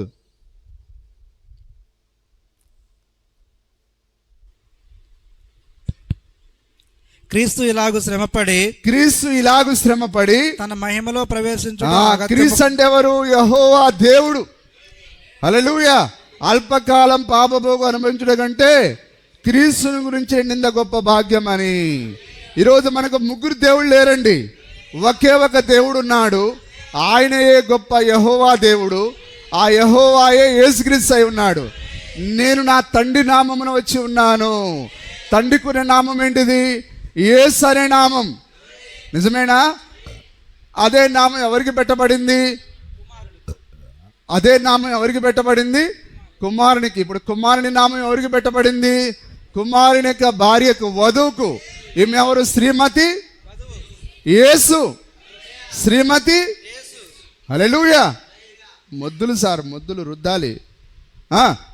క్రీస్తు ఇలాగూ శ్రమపడి తన మహిమలో ప్రవేశించుట అగత్యము కాదా అని వారితో చెప్పి, ఇప్పుడు ప్రవక్తలందరూ ఏమని చెప్పారు? క్రీస్తు శ్రమ పడతాడు. హల్లెలూయా. కానీ ఇద్దరు శిష్యులు చాలా మంచి వాళ్ళే, కానీ ఇప్పుడు వాక్యాన్ని పక్కన పెట్టి ఏడుస్తున్నారు, దుఃఖపడుతున్నారు. దానివలన ఏం ఉపయోగం? కానీ దేవుని నువ్వు ఎట్లా చూడాలి? ఆ దినపు లేఖనముల ద్వారా. అవును, మోసే ఇలాగ చెప్పాడు క్రీస్తు గురించి, ఆ దావీదు ఇలాగ పలికాడు, ఆ ఇర్మియా ఇలాగ పలికాడు. ఇదిగో మన ప్రభు విషయంలో అవన్నీ నెరవేర్పు జరిగాయి. ఆయన 3వ దినాన తిరిగి లేచాడు ఆయన అని వాక్యంతో వారు నిలబడాలి. అందుకొరకే దేవుడు మరలా వారిని వాక్యం తన ముఖాన్ని చూపించేదానికి రాలేదు, కానీ వారిని ఆయన వాక్యపు ముఖాన్ని చూపించేదానికి ఆయన వారి ఆ అమ్మాయి గ్రామపు ఆ మార్గంలో ఆయన మాట్లాడుతున్నాడు ఆయన. హల్లెలూయా.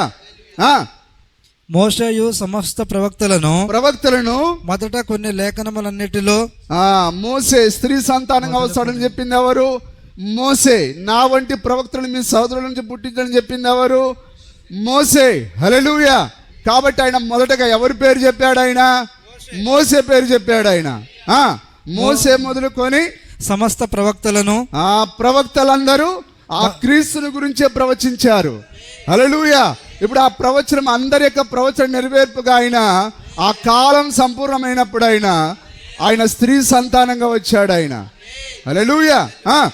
మోషేయు సమస్త ప్రవక్తలను మొదలుకొని లేఖనములన్నిటిలో తన గూర్చిన వచన భావము వారికి తెలిపెను. తనను గూర్చిన వచనముల భావము వారికి తెలిపెను. అది సార్, దేవుడు మాట్లాడినాడనంటే వెలుగుతో దగదగా మెరుపుతో వచ్చాడు. అట్లా రాడండి ఆయన వాక్యంతో దర్శిస్తాడు. హల్లెలూయా. ఆయన వర్తమానంతో దర్శిస్తాడు. ఆయన ఆ దినపు ప్రవచనంతో దర్శిస్తాడు. ఆయన తన ఇద్దరు శిష్యులకు దర్శించినప్పుడు ఎట్లా దర్శించాడు? ప్రవచనంతో దర్శించాడు ఆయన. హల్లెలూయా. ఈరోజు ఇంకను బైబిల్ ఇంకా ప్రవచన గ్రంథమై ఉన్నది.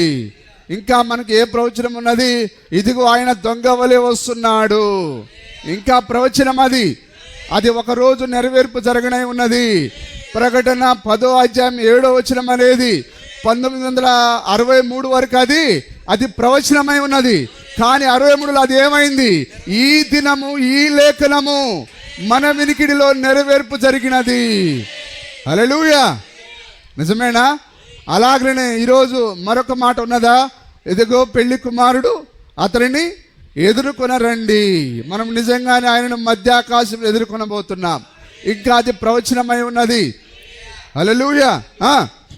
ఇంతలో తాము వెళ్ళుచున్న గ్రామము దగ్గరకు వచ్చినప్పుడు ఆయన ఇంకా కొంత దూరము వెళ్ళినట్లు అగపడగా, ఇప్పుడు ఆయన ఎట్లా గుర్తింపజేసుకున్నాడు? ఆయన తన ముఖ రూపాన్ని, తన శరీరాన్ని చూపించట్లేడు ఆయన, కానీ ఆయన ఆ దినపు ప్రవచనాలను చూపించాడు ఆయన. నిజమేనా? వారు సాయంకాలము కావచ్చున్నది. సరే, తర్వాత మనం ప్రకటన గ్రంథము 22వ అధ్యాయం 19వ వచనం చదువుదాం.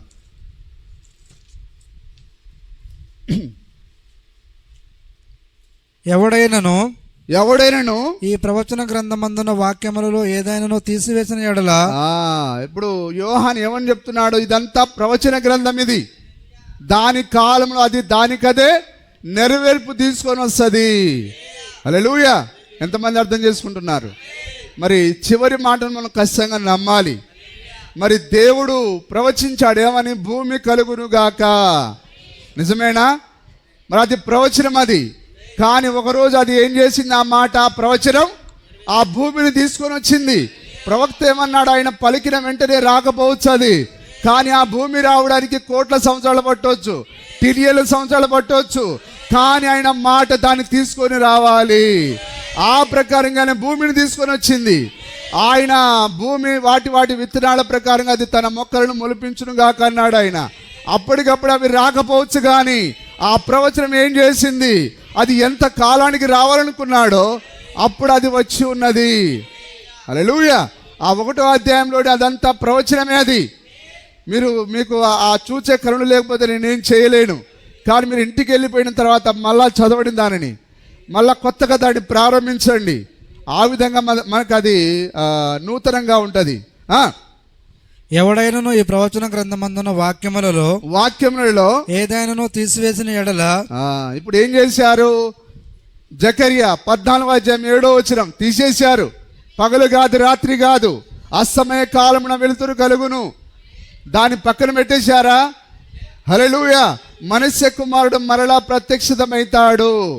మనుష్య కుమారుడు ప్రత్యక్షమైనప్పుడు ఏం జరుగుతుంది? హల్లెలూయా. ఆయన మొదటి మనుష్య కుమారుని రాకడలో ఏ అద్భుత కార్యాలు అయితే చేశాడో దానికంటే మించిన కార్యాలు ఈ కాలంలో చేశాడు. విలియం బ్రెన్హామ్ ద్వారా మనుష్య కుమారుడు కనబరుచుకున్నాడు. హల్లెలూయా. విలియం బ్రెన్హామ్ ఒంటరిగా రాలేదు, కానీ విలియం బ్రెన్హామ్ మనుష్య కుమారుడితో వచ్చాడు. ఆయన ఆ ఏకైక మనుష్య కుమారుని బయలుపరిచాడు. ఆయన అందుకొరకే సహోదరుడికి పలానా వ్యాధి ఉన్నది. ఆ విలియం బ్రెన్హామ్ ఆ యొక్క హృదయ రహస్యాలను బయలుపరిచాడు. ఆ మొదటి మనుష్య కుమారుని రాకడలో సమరయ స్త్రీ యొక్క హృదయ రహస్యాన్ని బయలుపరిచిన వాడు. ఆ రోజు ఆ యొక్క నతారేల యొక్క హృదయ రహస్యాన్ని బయలుపరిచిన వాడు.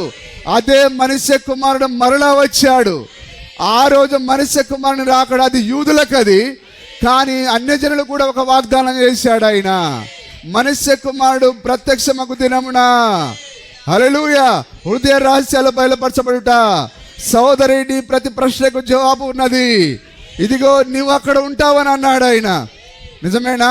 ఆ చనిపోయిన బాలుని మరలా తిరిగి లేపుట, చనిపోయిన ఆ యొక్క చేపకు ప్రాణం ఇచ్చుట, ఇవి కార్యాలు ఏంటిది? మనుష్య కుమారుని యొక్క కార్యాలు ఇవి.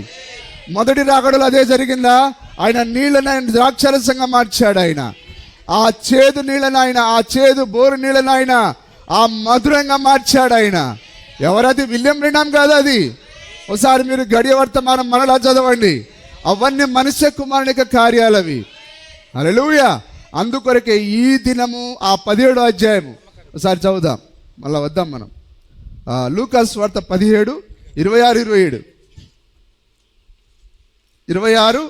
27 చూడండి.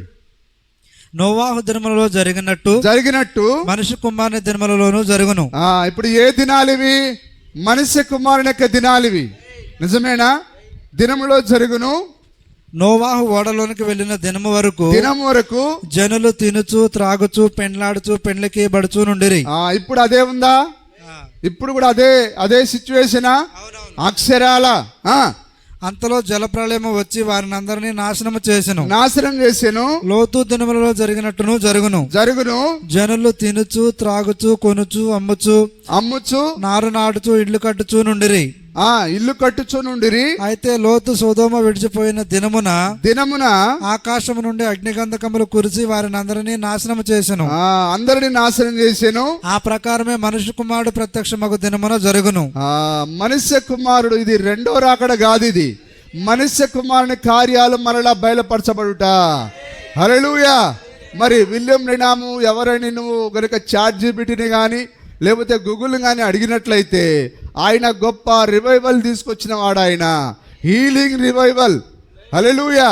ఆ యొక్క అద్భుత లేకపోతే స్వస్థతల ఆ యొక్క ఉజ్జీవాడిని తీసుకొని వచ్చిన వాడు ఆయన. ఎవరు? విలియం బ్రెన్హామ్ కాదు, కానీ విలియం బ్రెన్హామ్ ద్వారా దేవుడే మరలా ఆ యొక్క స్వస్థత ఉజ్జీవాడిని తీసుకొని వచ్చాడు. దేవుని నామానికి మహిమ కలుగును గాక. ఎంతమంది తెలిసింది?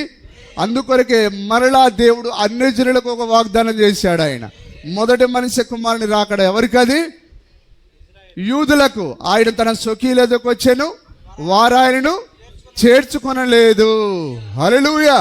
కానీ ఎవరైతే ఆ ప్రవచనం కొరకు నిర్ణయించబడ్డారో వారు మాత్రమే ఆయన చేర్చుకున్నారు.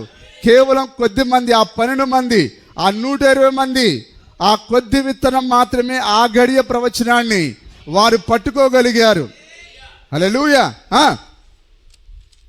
చదవండి. అయితే లోతు సొదొమ విడిచిపోయిన దినమున ఆకాశం నుండి అగ్నిగంధకములు కురిసి వారిని అందరినీ నాశనం చేసెను. ఆ ప్రకారమే మనుష్య కుమారుడు ప్రత్యక్షమగు దినమున జరుగును. ఓకే సార్, అందరూ వింటున్నారా జాగ్రత్తగా? లోతు ఎప్పుడైతే తన పట్టణాన్ని విడిచి బయటకు వచ్చాడో అప్పుడు ఏమైంది? సొదొమ గొమొర్రా ఏమైంది సార్? మండించబడిందా? కాల్చబడింది. నిజమేనా? మరి ఈ భూమి మీద కూడా ఇప్పుడు ఆయన కాల్చాలా లేదా? కాల్చాలంటే ఇప్పుడు ఏం చేయాలి? ఆయన తన వధువును మధ్యాకాశంలోనికి తీసుకోవాలి. హల్లెలూయా. మరి జలప్రళయం ఎప్పుడు వచ్చింది? నోవహు భూమి పైన ఉన్నప్పుడే వచ్చిందా? నోవహు ఎప్పుడైతే ఓడలోనికి వెళ్ళిపోయాడో అప్పుడు జలప్రళయం వచ్చి మనుషులందరినీ నాశనం చేసింది. ఈ గుర్తు కూడా తెలియక పాస్టర్లు మరి బుద్ధిహీనంగా మాట్లాడుతున్నారు. 1000 ఏళ్ళ పరిపాలన ఉన్న రాకడైపోయింది. 3 రాకడలు ఉన్నాయని ప్రవక్త అన్నాడు. 3 అంటే 3 ఇంకా నీ సొంత అనువాదం ఎవడికి కావాలి? అనువాదం అక్కర్లేదండి. ఒకే ఒకటి ప్రవక్త ఏమన్నాడు? టేపులో చెప్పబడిందే మీరు చెప్పండి, వేరొకటి ఏది కలపొద్దని అన్నాడు ఆయన. ఉన్నారందరు ఇక్కడ? సరే, ఇప్పుడు నోవహు లోపలికి వెళ్ళిన తర్వాత జలప్రళయం వచ్చింది. ఆ లోతు బయటకు వచ్చిన తర్వాత అగ్నిగంధకాలు కురిసి వాటన్నిటినీ నాశనం చేసి ఉన్నది. ఈరోజు కూడా మరి ఒకటి లోపలికి, రెండోది బయటకు, మూడోది పైకి. తెలీదా సార్? ఒకటి లోపలికి, రెండోది బయటకు, మూడోది పైకి కొనిపోవుట. అది జరిగిన తర్వాత ఈ భూమి మీద అగ్నివర్షం కురవాలి. ఎంత కాలానికి? రాకడ జరిగిన 3.5 సంవత్సరాలకి దీనిపైన అగ్ని కురిసి హల్లెలూయా 90% ప్రపంచం కాలిపోవాలి. ఆ బూడిద పైన 1000 ఏళ్ల పరిపాలన జరగాలి. ఆ తర్వాత మనం నిత్యత్వంలోకి ప్రవేశిస్తాం. అంటే 1000 ఏళ్ల పరిపాలనలోనే మనం నిత్యత్వంలో ఉంటాం. సరే, ఓకే, చదవండి సార్. ఆ ప్రకారమే మనుష్య కుమారుడు ప్రత్యక్షమగు దినమున జరుగును. మనుష్య కుమారుడు ప్రత్యక్షమయ్యాడు. ఎట్లా? అవే అద్భుత కార్యాలు, అవే స్వస్థతలు, అవే హృదయ రహస్యాలు బయలుపరచుట. మనుష్య కుమారుని యొక్క కార్యాలు మన మధ్యలో, మన యుగంలో, మన కాలంలో బయలుపరచబడింది. కానీ విలియం బ్రెనామ్ను కేవలం అమెరికా మనిషిగా చూస్తున్నారే తప్ప మరి అది ప్రవచనం అని వారు చూడట్లేరు. ఏ ప్రవచనం అది? లూకా 17:30. లూకా 17:30 ఈ కాలానికి చెందిన ప్రవచనమై ఉన్నది. అందుకొరకే దేవుడు ఏమని నేరస్థాపన చేస్తాడు? ప్రవక్తల మాటలు నమ్మని మందమతులారా. హల్లెలూయా. మందమతులారా కాదు కానీ మీరు మీ తండ్రియగు అపవాది సంబంధులను అంటాడు ఆయన. హల్లెలూయా. ఒక ఆయన అంటున్నాడు సాక్ష్యాల గురించి ఏం చెప్పాడంటే, నేను ఒకరోజు శ్రీలంకకి వెళ్ళాను, దేవుడు నాతో అన్నాడు, కుమారుడా నీవు అతనికి సాయం చేయాలని. ఓకే, సాయం చేయాలని అన్నాడు కదా. మరి వాక్యం సంగతి ఏంటిది? దేవుడు నీతో మాట్లాడితే డబ్బు కూడా సాయం చేయమంటాడా? మరి ఆయన దేవుడు ఆ సాయంలో ఉన్నాడా? దేవుడు వాక్యంలో ఉన్నాడా? చెప్పండి. దేవుడు వాక్యంలో ఉన్నాడా? ఆయన ఆ గడియ వర్తమానంతో నిన్ను ఆయన వివరించకుండా ఎవరికో డబ్బులు ఇమ్మని ఎట్లా అంటాడు ఆయన? ఊరాబా శాంద్రాఖ్యమయ.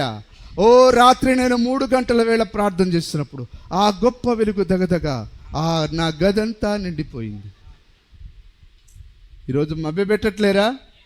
కానీ దేవుడు ఆ రోజు అట్లా ఎందుకు చేయలేదు? ఆయన కుమారులారా మీ చింత యావత్తు నాకు తెలుసు, ఇదిగో నేనే నాయనల్లారా, ఇటు చూడు లేవుడు అని ఆయన చెప్పాలి కదా. కానీ ఏమన్నాడు ఆయన? వారు దుఃఖముక్కులై ఏడుస్తూ ప్రయాణం చేస్తున్నప్పుడు వారి మధ్యలోనికి వచ్చాడు ఆయన. హల్లెలూయా. వారిని తన సొంత శిష్యులను గద్దిస్తున్నాడు ఆయన. ఏమని? ప్రవక్తలు చెప్పిన మాటలన్నిటిని నమ్మని మందమతులారా, అవివేకులారా. హల్లెలూయా. ఆ ప్రకారమే మనుష్య కుమారుడు ప్రత్యక్షమగు దినమున జరుగును. ఆ దినమున మిద్దె మీద ఉండువాడు ఇంట ఉండి తన అది వేరే ఇది. సరే, మరొక మాట మనం చదువుదాం. 1 కొరింథీ పత్రిక 2వ అధ్యాయము 7 నుంచి 9 వచనాలు.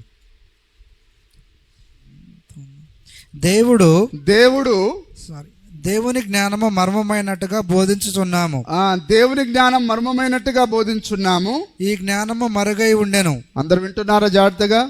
ఈ జ్ఞానము మరుగై ఉండెను.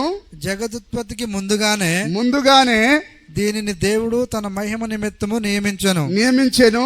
అది లోకాధికారులు ఎవరికి తెలియదు. లోకాధికారులు అంటే ఎవరు సార్? బడా పాస్టర్లు.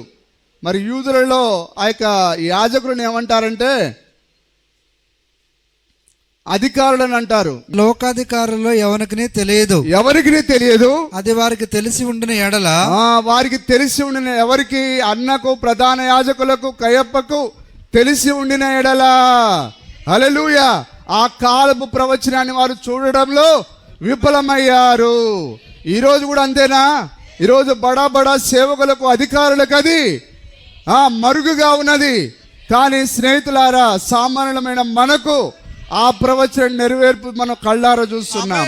ఆయన మనకు కనబరుచుకుంటున్నాడు. ఆయన అది లోకాధికారుల్లో ఎవరికి తెలియదు, అది వారికి తెలిసిన ఉండిన ఎడల, ఆ గడియ వర్తమానము, ఆ గడియ ప్రవచనము వారికి అది తెలిసి ఉంటే వారు ఆయన సిలువ వేయక ఉండేవారు.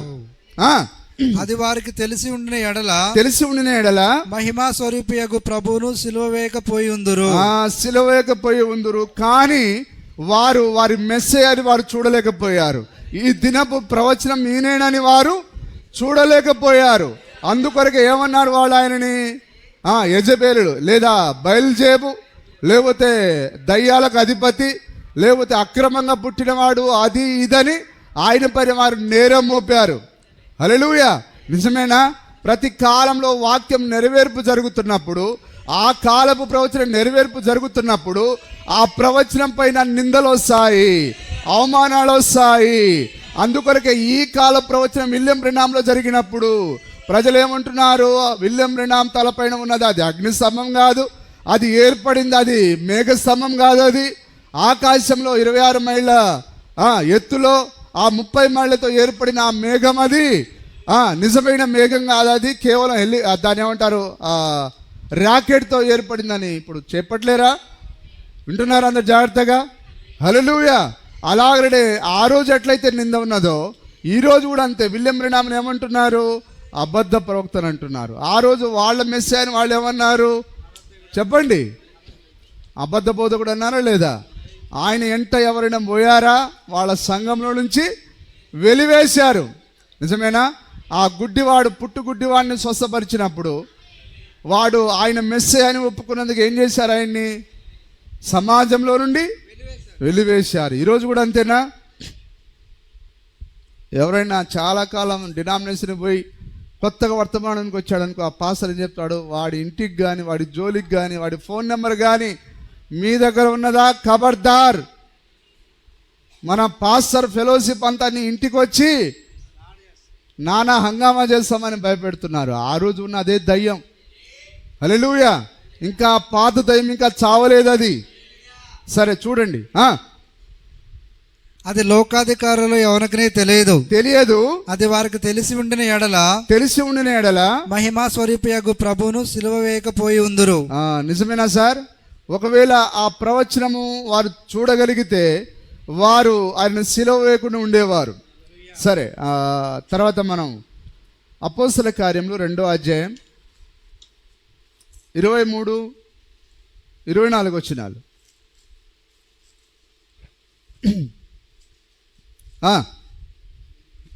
దేవుడు నిశ్చయించిన సంకల్పమును ఆయన భవిష్యత్ జ్ఞానమును అనుసరించి అప్పగింపబడిన యాయీరును మీరు దుష్టుల చేత సిలువ వేయించి చంపితిరి. మరణము ఆయనను బంధించుడు అసాధ్యము కనుక మరణము ఆయన బంధించజాలదు. ఎందుకని ఆయన మాట అది. హల్లెలూయా. మరణము ఆయనను బంధించుడు అసాధ్యము గనుక దేవుడు మరణ వేదనలను తొలగించి ఆయనను లేపెను.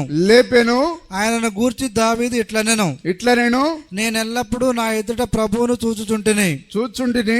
ఆయన నా కుడి పార్శ్వమున ఉన్నాడు గనక నేను కదల్చబడను. కావున నా హృదయం ఉల్లసించెను, నా నాలుక ఆనందించెను, మరియు నా శరీరము కూడా నిరీక్షణ కలిగి నిలకడగా ఉండును. నీవు నా ఆత్మను పాతాళములో విడిచిపెట్టవు, నీ పరిశుద్ధిని కుళ్ళు పట్టనీయవు. ఇప్పుడు అది ప్రవచనమేనా? అది దావీదు కాలంలో ప్రవచనం అది. కానీ ఆ యొక్క అన్న కయప్ప కాలంలో అది నెరవేర్పు జరిగింది. ఆయన 3 దినాలకు లోపు ఆయన తిరిగి లేచాడు.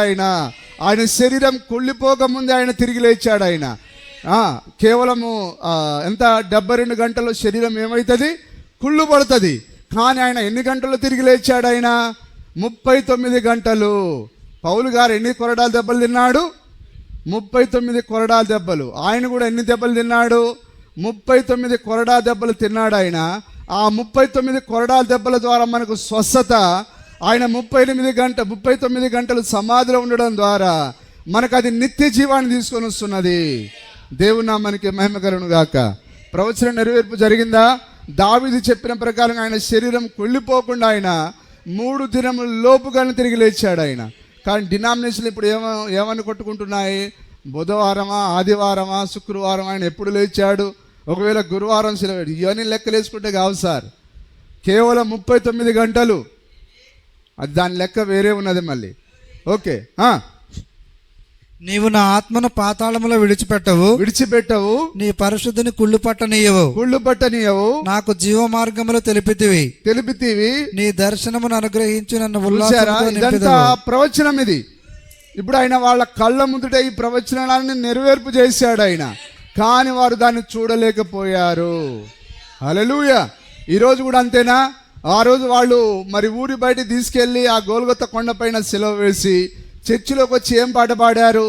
నా దేవా నా దేవా నా చెయ్యేల విడిచితివి అని ఆ కీర్తన గ్రంథాన్ని చదువుతున్నారు. హల్లెలూయా. మరి ఎవరి గురించి అయితే చెప్పబడిందో ఆయనను వీళ్ళే సిలువ వేసి లోపలికి వచ్చి పాటలు పాడుతున్నారు. ఈరోజు కూడా అంతేనా? ఈ గడియ వర్తమానాన్ని సిలువ వేసి సంఘ శాఖలు మరి చర్చిలో పాటలు పాడుతున్నారు. ఎంత సిచ్యువేషన్ ఎట్లుంది ఇప్పుడు? ఆ రోజు ఎట్లా ఉన్నదో ఈరోజు కూడా అంతే ఉన్నది. వారెట్లా పాటలు పాడారో ఆ కాల ప్రవచనాన్ని సిలువ వేసి వారు చర్చి లోపల పాటలు పాడారు. ఈరోజు కూడా అంతే. కదలాడుతున్న దేవుని వారు సిలువ వేసి బయటికి త్రోసివేసి వారి లోపల పాటలు పాడుతున్నారు. హల్లెలూయా. ఎంతమంది గ్రహిస్తున్నారు? దీవించవే సమృద్ధిగా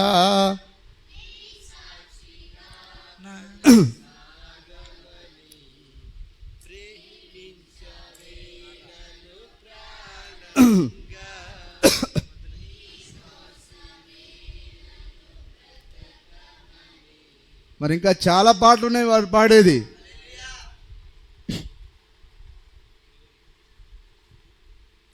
కానీ వారు నిజంగా మరి దేవునికి పాటలు పాడుతున్నారా? గౌని వెలుపల తీసుకెళ్ళి ప్రభును సిలువ వేశారు, లోపలేమో పాటలు పాడుతున్నారు. ఈరోజు చేసేది ఏంటిది? ఈరోజు నీ గడియ వర్తమానాన్ని నువ్వు చేర్చుకోకపోతే నువ్వు చేసే పని అదే. సోదరులారా, వింటున్నారు అందరూ? ఓకే. తర్వాత వాక్యం చూద్దాం. 3వ అధ్యాయము అపోస్తల కార్యం 3వ అధ్యాయం 13 నుంచి 18 వచనాలు చదువుదాం. అబ్రహాము, ఇస్సాకు, యాకోబు అని వారు దేవుడు అనగా జాగ్రత్త వినండి వాక్యాన్ని. అనగా మన పితరుల దేవుడు తన సేవకుడైన యేసును మహిమపరిచి ఉన్నాడు. మీరు ఆయనను అప్పగించితిరి. పిలాతు ఆయనను విడుదల చేయుటకు నిశ్చయించినప్పుడు మీరు అతని ఎదుట ఆయనను నిరాకరించితిరి. మీరు పరిశుద్ధుడును నీతిమంతుడునైన వానిని నిరాకరించి నరహంతకుడైన మనుషుని మీకు అనుగ్రహింపమని అడిగితిరి. ఈరోజు కూడా అంతేనా సార్? మరి ఆ యొక్క వర్తమానంతో వచ్చిన విలియం బ్రెన్హాం నిరాకరించి హంతకులైన పాస్టర్ను వారు స్వీకరిస్తున్నారు. నిజంగా తప్పుడు బోధ అనగా నిన్ను హత్య చేయడమే అది. ఆమెన్ చెప్తారా? తప్పుడు బోధ, తప్పుడు సిద్ధాంతం నిన్ను హత్య చేస్తుంది. అది నిన్ను పాతాళానికి నడిపిస్తుంది. అది ఆ రోజు కూడా అంతే. మాకు జీవాధిపతి వద్దు, ఈ జీవాధిపతిని ఏం చేయాలని పిలాతు అడిగితే వాళ్ళు ఏమన్నారు? సిలువేయుడు అని కేకలు వేశారు. నిజమేనా? ఈరోజు కూడా ప్రజలు ఏం చేస్తున్నారు? ఈ వర్తమానాన్ని, జీవాధిపతిని ఏం చేయాలని మరి మనం అడుగుతున్నప్పుడు వాళ్ళు ఏమంటున్నారు? అది మాకొద్దు, దాన్ని సిలువ వేయమని అంటున్నారు. ఆ రోజు ఉన్న దయ్యమే ఈరోజు ఉన్నది. మీరు జీవాధిపతిని చంపితిరి గాని దేవుడు ఆయనను మృతుల నుండి లేపెను. అందుకు మేము సాక్షులము. ఆయన నామమందల విశ్వాసము మూలముగా ఆయన నామమే మీరు చూచి ఎరిగి ఉన్న వీనిని బలపరచెను. ఆయన వలన కలిగిన విశ్వాసమే మీ అందరి ఎదుట వీనికి ఈ పూర్ణ స్వస్థత కలగజేసెను. సహోదరులారా మీరును మీ అధికారులను తెలియక చేసిరని నాకు తెలియను. ఆ గడియ ప్రవచనాన్ని వారు తెలుసుకోక వారు ఆ విధంగా జరిగించారని అంటున్నాడు ఆయన. ఈరోజు కూడా అంతేనా? వీళ్ళందరూ ఎందుకు సంఘ శాఖలో ఇంకా బంధించబడి ఉన్నారు? ఈ గడియ వర్తమానం వారు తెలియక, ఈ గడియ వర్తమానం నెరవేర్పు వారు చూడక ఇంకా వారు తప్పులు చేస్తూనే ఉన్నారు. హల్లెలూయా. కాబట్టి నిన్ను విడిపించిన దేవునికి నువ్వు ఎంతో మహిమ చెల్లించాలి, ఎంతో కృతజ్ఞతలు చెల్లించాలి. నీవు ఈ గడియ వర్తమానంలో ఉన్నావు కాబట్టి రక్షింపబడినట్లే. ఇక రక్షింపబడిన తర్వాత నువ్వు దేని గురించి చింతపడాల్సిన అవసరం లేదు. చింతపడాల్సి ఉంటే వాళ్ళు చింతపడాలి, ఎందుకంటే వాళ్ళు నశించి పాతాళానికి వెళ్ళబోతున్నారు. ఓకే. అయితే దేవుడు తన క్రీస్తు శ్రమపడునని సమస్త ప్రవక్తల నోట ముందుగా ప్రచురపరిచిన విషయములను, అది ప్రవచనం, ఆయన గురించి ప్రవచనం, అది ముందుగానే తను తానైనా ప్రవచన రూపంలో ఆయనకి ఏం జరుగుతుందో చెప్పుకున్నాడు. ఆయన ప్రవక్తల ద్వారా ప్రవచింపజేశాడు. ఆయన ఆ రోజు ప్రవచనాలు ఉంటే ఈ రోజు కూడా ప్రవచనాలు ఉన్నాయండి. ప్రతి కాలానికి దేవుడు ప్రవచనం కలిగి ఉన్నాడు. హల్లెలూయా. మరి ప్రవక్త అన్నాడా? ప్రతి కాలానికి దేవుడు ఒక వర్తమానం కలిగి ఉన్నాడు. మరి ఆదాము యొక్క వర్తమానం వేరు, నోవా వర్తమానం వేరు, నిజమేనా? మోసే యొక్క వర్తమానం వేరు, మరి యోహాను యొక్క వర్తమానం వేరు, యేసుక్రీస్తు యొక్క వర్తమానం వేరు. వారి కాలానికి ఓడిన వర్తమానంతో వారు దర్శించారు.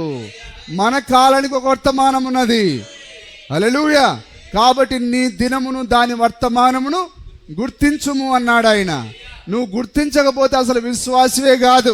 నీ ఇంట్లో బైబిల్ ఉండొచ్చు, వారి ఇంట్లో కూడా ధర్మశాస్త్రం ఉన్నది, కానీ ఆ కాల ప్రవచనము యేసుక్రీస్తు వారిలో లేడు. ఇప్పుడు యేసుక్రీస్తు ఎవరు? ఈ గడియ వర్తమానమే యేసుక్రీస్తు అయి ఉన్నాడు. ఈరోజు సంఘశాఖల యొక్క గృహాలలో యేసుప్రభు ఫోటో ఉన్నది, యేసుప్రభు యొక్క బైబిల్ ఉన్నది, కానీ ఈ కాలపు ప్రవచనం లేదు, ఈ కాలపు వర్తమానం వారి గృహాలలో లేదు. ఆ రోజు ఉందా? ఆ రోజు లేదు, ఈరోజు వీళ్ళ గృహాలలో లేదు. కరెక్ట్ అవుతున్నారా వాక్యానికి? హల్లెలూయా. అయితే దేవుడు తను క్రీస్తు శ్రమపడునని సమస్త ప్రవక్తల నోట ముందుగా ప్రచురపరిచిన విషయం, ఆయన శ్రమ పడతాడని ముందే చెప్పుకున్నాడు. ఆయన ఆ చెప్పిన ప్రకారం, వాక్య ప్రకారం జరగాల లేదా? ఆయన పలికిన ప్రకారంగా భూమి ఆ మొలకెత్తునుగా కన్నప్పుడు అది మొలకెత్తిందా లేదా? జంతువులు వాటిని పుట్టించునుగా కన్నప్పుడు అవి వచ్చాయా లేదా? పక్షులు వచ్చాయా లేదా? కాబట్టి ఆయన ఇప్పుడు తన గురించి ఏదైతే చెప్పుకున్నాడో అక్షరాలు అవి జరిగే తీరాలి. మరి కాలానికి ప్రవచనాలు ఉన్నాయా? మాకేం తెలుసారా? ఆదివారం వస్తేనే మాకు తెలుస్తుంది. కానీ కాలపు ప్రవచనం ఏంటిది? మలాకి 4:5-6 ఈ కాలపు ప్రవచనం అది. యెహోవా మహాదినం రాకముందు ప్రవక్తకు ఏలియాను పంపిస్తారని ఆయన. ఏలియా వచ్చి ఏం చేయాలి? పిల్లల హృదయాలను తండ్రుల వైపు తిప్పాలి. మరొక ప్రవచనం ఏంటిది? హల్లెలూయా. ఆ లూకా 17:30 నిజమేనా? ఆ యెషయా గ్రంథము 60:1-2 నిజమేనా? ఆయన మరి తీర్పు దినమును ప్రకటించుటకు యెహోవా ఆత్మ నా మీద ఉన్నది. విలియం బ్రెన్హామ్ దేనికి వచ్చాడు?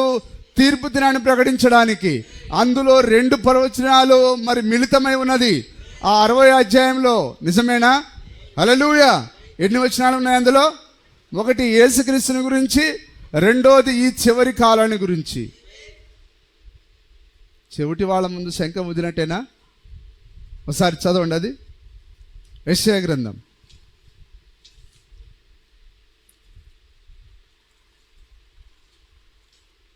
61:1-2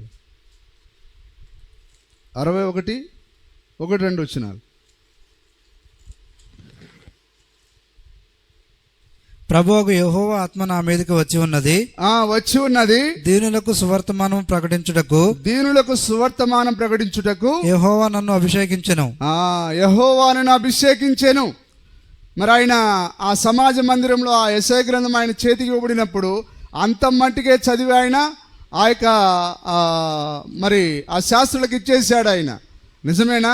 అంటే ఆయన వాక్యం అంత మట్టికే, కానీ తీర్పు దినమును ప్రతిదండన దినాన్ని ప్రకటించడానికి అందుకొరకే ప్రవక్త ఈ వాక్యాన్ని చదివి ఆయన ఈ దినము ఈ లేఖనము నెరవేరినది, మీ వినికిడిలో నెరవేరి ఉన్నది. ఈ దినము ఈ లేఖనము నెరవేరి ఉన్నది.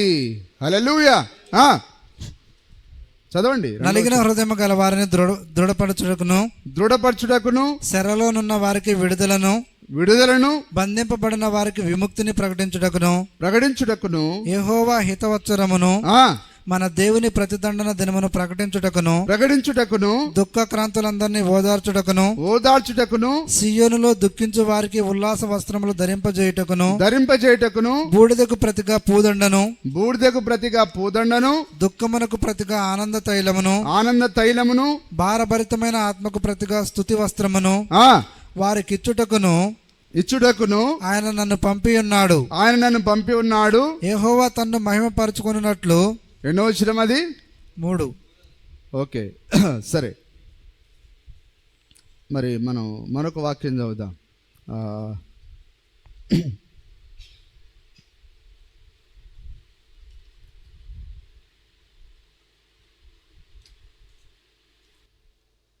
సరే, వర్తమానం నుంచి నేను కార్యాన్ని చదివి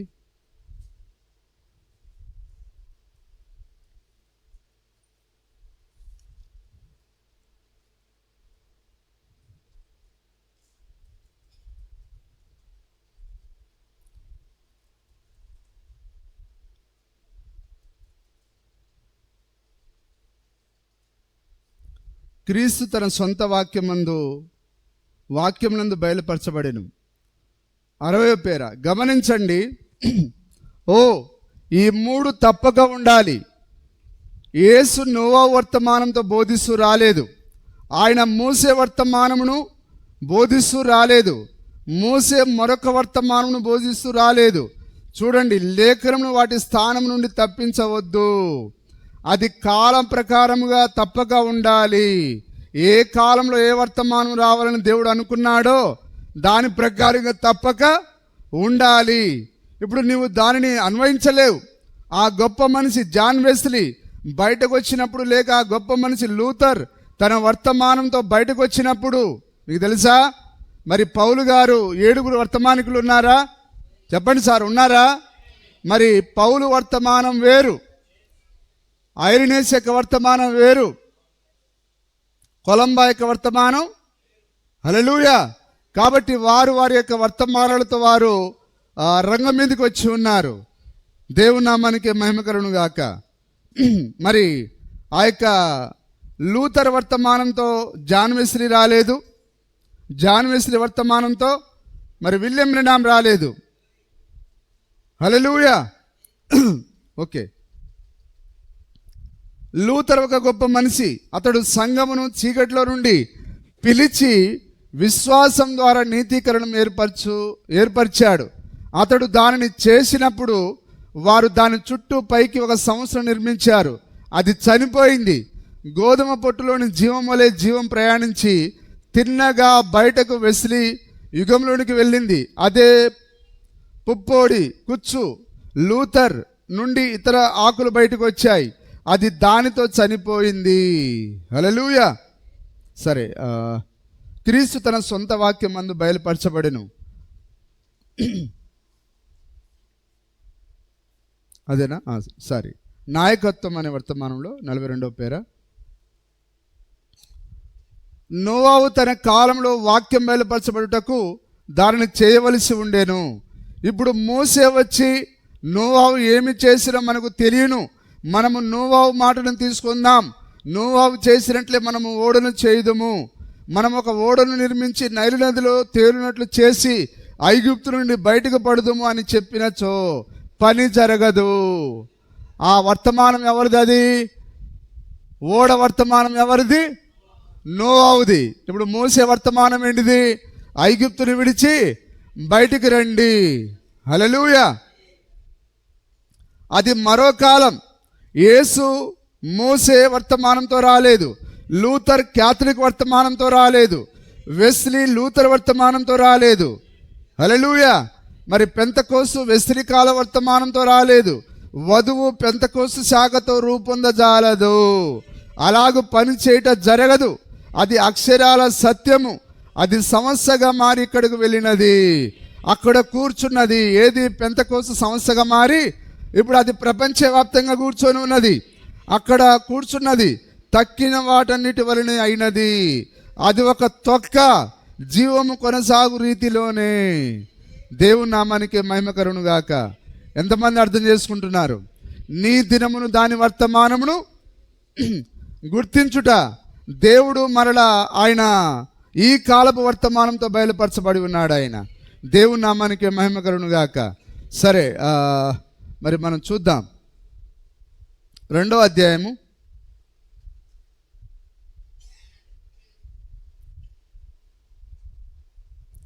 ప్రకటన గ్రంథం 2వ అధ్యాయం. అందరూ ఒకసారి ఆమేన్ చెప్తారా? అందుకే చాలామంది ప్రార్థన చేసుకుంటూ వచ్చారటుంది పాసి మోహేసుకొని.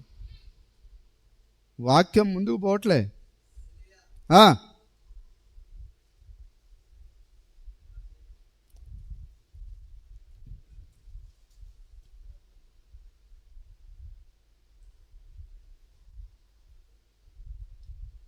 రెండో అధ్యాయము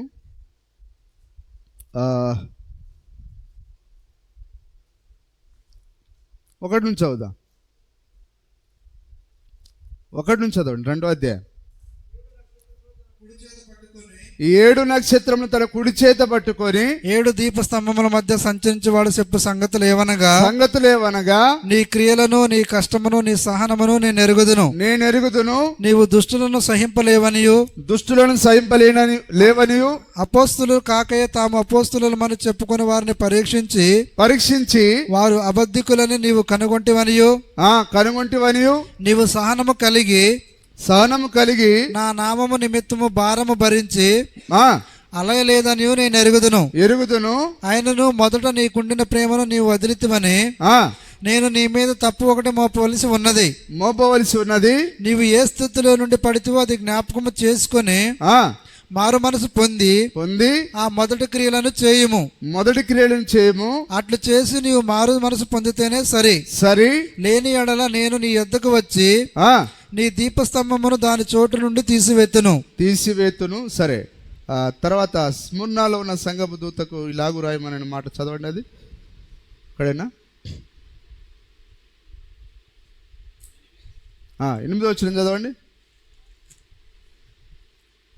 8వ వచనం. స్ముర్నలో ఉన్న సంఘపు దూతకు ఇలాగు రాయము మొదటి వాడును కడపటి వాడునై ఉండి మృతుడనై. ఇప్పుడు అర్థమవుతున్నదా? పౌలు గారి యొక్క వర్తమానము, పౌలు గారి యొక్క ప్రజలకు, అది పౌలు గారి యొక్క మరి కాలం ఎంతవరకు అయితే ఉన్నదో అంతకాలం వరకు అది చెల్లుతుంది. అది మరి 7 దినములు మీ గృహంలో పులిసినది ఏది ఉండకూడదని అన్నాడు ఆయన. నిజమేనా? కాబట్టి అందుకొరకే ప్రతి దూత వారి కాలపు వర్తమానంతో నిలబడ్డారు. వారు మరొక కాలంలోని వర్తమానాన్ని మోసుకొని రాలేదు. సద్ది వర్తమానాన్ని వారు మోసుకొని రాలేదు. హల్లెలూయా! అది పాత నిబంధన యొక్క క్రమం. అది ఆ పొంగినదేది పులిసినదేది నీ నివాసంలో ఉండరాదు అన్నాడు ఆయన. కాబట్టి దేవుని యొక్క నివాసం అనేది 7 సంఘకాలాలు. కాబట్టి ఆయన మరొక సంఘకాలపు వర్తమానాన్ని మరొక సంఘకాలంలోనికి ఆయన తీసుకొని పోలేదు ఆయన. హల్లెలూయా! స్ఫురణలో ఉన్న సంఘపు దూతకు ఇలాగు రాయము మొదటి వాడును కడపటి వాడినై ఉండి మృతుడనై మరలా బ్రతికిన వాడు చెప్పు సంగతులు ఏవనగా నీ శ్రమను, నీ దరిద్రతను నేను ఎరుగుదును. ఆయనను నీవు ధనవంతుడవే తాము యూదులమని చెప్పుకొనుచు. సరే, 12వ వచనం చదవండి. 12వ వచనం. పెర్గములో ఉన్న సంఘపు దూతకు ఇలాగు రాయము వాడి అయిన 2 అంచులు గల ఖడ్గము గలవాడు చెప్పు సంగతులు ఏవనగా సాతాను సింహాసనమునున్న స్థలములో నీవు కాపురమున్నావని నేను ఎరుగుదును. మరియు సాతాను కాపురమున్న ఆ స్థలములో నా యందు విశ్వాసి అయి ఉండి నన్ను గూర్చి సాక్షి అయిన అంతిపై అన్నవాడు మీ మధ్యన చంపబడిన దినములలో నీవు నా నామము గట్టిగా చేపట్టి నా యందల విశ్వాసమును విసర్జింపలేదని నేను ఎరుగుదును. ఆయనను నేను నీ మీద కొన్ని తప్పిదమ్ములు మోపవలసి ఉన్నది.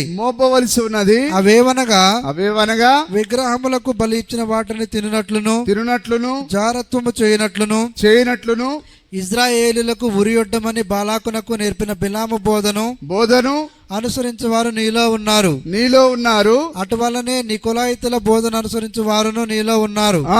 కావున మారు మనసు పొందుము. లేని యెడల నేను నీ యొద్దకు త్వరగా వచ్చి నా నోట నుండి వచ్చు ఖడ్గము చేత వీరితో యుద్ధం చేసేదను. సంగములతో ఆత్మ చెప్పుచున్న మాట చెవిగలవాడు వినుగాక. జయించు వానికి మరుగై ఉన్న మన్నాను భుజింపనిత్తును. అది కాబట్టి ఆ రోజు నా తప్పుడు సిద్ధాంతాలను జయించిన వారికి ఆ మరుగై ఉన్న మన్నా 18వ వచనం. తుయతరలో ఉన్న సంగపు దూతకు ఇలాగు రాయము. ఆయన ప్రతిసారి ఆయన ఆ కాలపు దూతతో ఆ ప్రజలతో మాట్లాడుతున్నాడు. ఆయన ఆ కాలపు దూత యొక్క వర్తమానంతో నిలబడమని ఆ కాల ప్రజలతో మాట్లాడుతున్నాడు. ఆయన ఆత్మ ప్రవక్త ద్వారా మాట్లాడుచున్న మాటలు నిజమేనా? దేవుడు ప్రతిసారి ఆయన మరి తన దూత ద్వారా ప్రపంచాన్ని ఆయన దర్శించి ఉన్నాడు. ఆయన హల్లెలూయా. తుయతైరలో ఉన్న సంగపు దూతకు ఇలాగు రాయము. అగ్ని జ్వాలల వంటి కన్నులను అపరంజిని పోలిన పాదములను గల దేవుని కుమారుడు చెప్పు సంగతులేవనగా నీ క్రియలను, నీ ప్రేమను, నీ విశ్వాసమును, నీ పరిచర్యను, నీ సహనమును నేను ఎరుగుదును. ఓకే, 3వ అధ్యాయం 1వ వచనం. సార్దీసులో ఉన్న సంగపు దూతకు ఇలాగు రాయము. 7 నక్షత్రములు దేవుని 7 ఆత్మలను గలవాడు చెప్పు సంగతులేవనగా నీ క్రియలను నేను ఎరుగుదును. ఏమనగా జీవించుచున్నావన్న పేరు మాత్రం ఉన్నది గాని నీవు మృతుడవే. ఈ సార్దీ సంఘంలోకి వచ్చేసరికి అపోస్తల బోధ పూర్తిగా తుడిచిపెట్టకపోయింది. కేవలం పేరుకు మాత్రమే ఉన్నారు కానీ వారి మధ్యలో వాక్యము లేనే లేదు. సరే, 7వ వచనం. 7 ఫిలడెల్ఫియాలో ఉన్న సంగపు దూతకు ఇలాగు రాయము. దావీదు తాళపు చెవి కలిగి ఎవడును వేయలేకుండా తీయవాడును ఎవడును తీయలేకుండా వేయివాడునైనా సత్యస్వరూపియగు పరిశుద్ధుడు చెప్పు సంగతులేవనగా నీ క్రియలను నేను ఎరుగుదును. సరే, చివరి చూద్దాం. మరి చివరి సంఘకాలం యొక్క పరిస్థితి ఏంటిది? 14వ వచనం. 14 లవోదికలో ఉన్న సంగపు దూతకు ఇలాగు రాయము. ఆమెను అనువాడును నమ్మకమైన సత్యసాక్షియు దేవుని దృష్టికి ఆదియునైన వాడు చెప్పు సంగతులేవనగా నీ క్రియలను నేను ఎరుగుదును. నీవు చల్లగానైనను వెచ్చగానైనను లేవు. చూడండి, కాల పరిస్థితి కరెక్ట్ గా సరిపోయిందా? నీ క్రియలను నేను ఎరుగుదును, నీవు చల్లగానైనను వెచ్చగానైనను లేవు. నీవు చల్లగానైనా వెచ్చగానైనా ఉండినా మేలు. నిజమేనా సార్? ఈరోజు పరిస్థితి కరెక్ట్గా ఈ వాక్యానికి సరిపడగా ప్రభు ముందుగా ఏదైతే ప్రవచించాడో అలాగనే ఇప్పుడు ఈ సంఘ శాఖలు దాన్నే కలిగి ఉన్నాయి. అటు లోకంలో లేదు, ఇటు వాక్యంలో లేవు. అవి మరి మధ్యస్థంగా ఉన్నాయి. అటు లోకానికి ఇటు వాక్యానికి బయట. హల్లెలూయా. మిశ్రమ సంతానం. మరి ఏమంటారు? ఆడగుర్రానికి మగగాడిదకి పుట్టిన దాన్నే ఏమంటారు సార్? కంచెరగాడిద అంటారు. హల్లెలూయా. వారిప్పుడు అక్రమ సంతానంగా కనిపిస్తున్నారు. నీవు వెచ్చగానైనను చల్లగానైనను ఉండక నిలువెచ్చనగా ఉన్నావు గనక నేను నిన్ను నా నోట నుండి ఉమ్మివే ఉద్దేశించున్నాను. నీవు దౌర్భాగ్యుడవును దిక్కుమాలిన వాడవును దరిద్రుడవును గుడ్డివాడవును దిగంబరుడు అని ఉన్నావని ఎరుగక. హల్లెలూయా. ఈ గడియ వర్తమానము లేకపోతే మరి చూడని వారందరి పరిస్థితి ఇది. ఈరోజు వారు దౌర్భాగ్యులుగా ఉన్నామని, దిక్కుమాలిన వారుగా ఉన్నామని, దరిద్రులుగా ఉన్నామని వారు గ్రహించక మనకు డబ్బు దండిగా ఉన్నదని అనుకుంటున్నారు. నాకేమీ కొదవలేదని చెప్పుకుంటున్నారు. హల్లెలూయా. 18వ వచనం.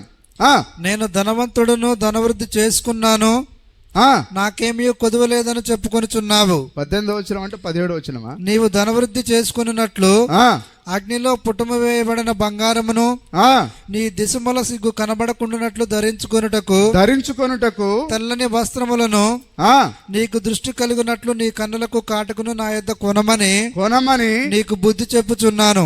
చెప్పండి, ఇప్పుడు ఆ పుటం వేయబడిన బంగారం ఏంటిది?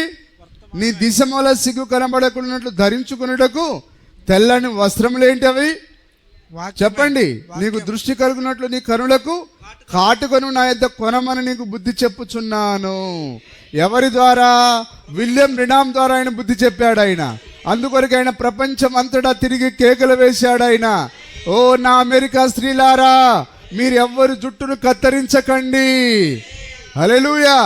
ఆ ప్రవక్త అన్నాడు, నేను గట్టిగా కేకలు వేసి చెప్తున్నాను, నేను మరలా వచ్చే సంవత్సరానికి మరలా పట్టణాన్ని దర్శించినప్పుడు మరీ ఎక్కువగా జుట్టు కత్తిరించే స్త్రీలు ఎక్కువైపోతున్నారు. హల్లెలూయా. కాబట్టి ఇప్పుడు ఆయన ప్రపంచానికే కేకలు వేశాడు. కానీ ప్రపంచం ఇంకా దినదినము చెడిపోతూ ఉన్నది. దేవుని నామానికి మహిమ కలుగును గాక. మరి ఆ తెల్లని వస్త్రాలు ఏదో కాదు కానీ అది ఈ గడియ వర్తమానమై ఉన్నది. మీరందరూ గ్రహిస్తున్నారా? సరే, ఒకసారి మనం చూద్దాం వాక్యంలో నుండి.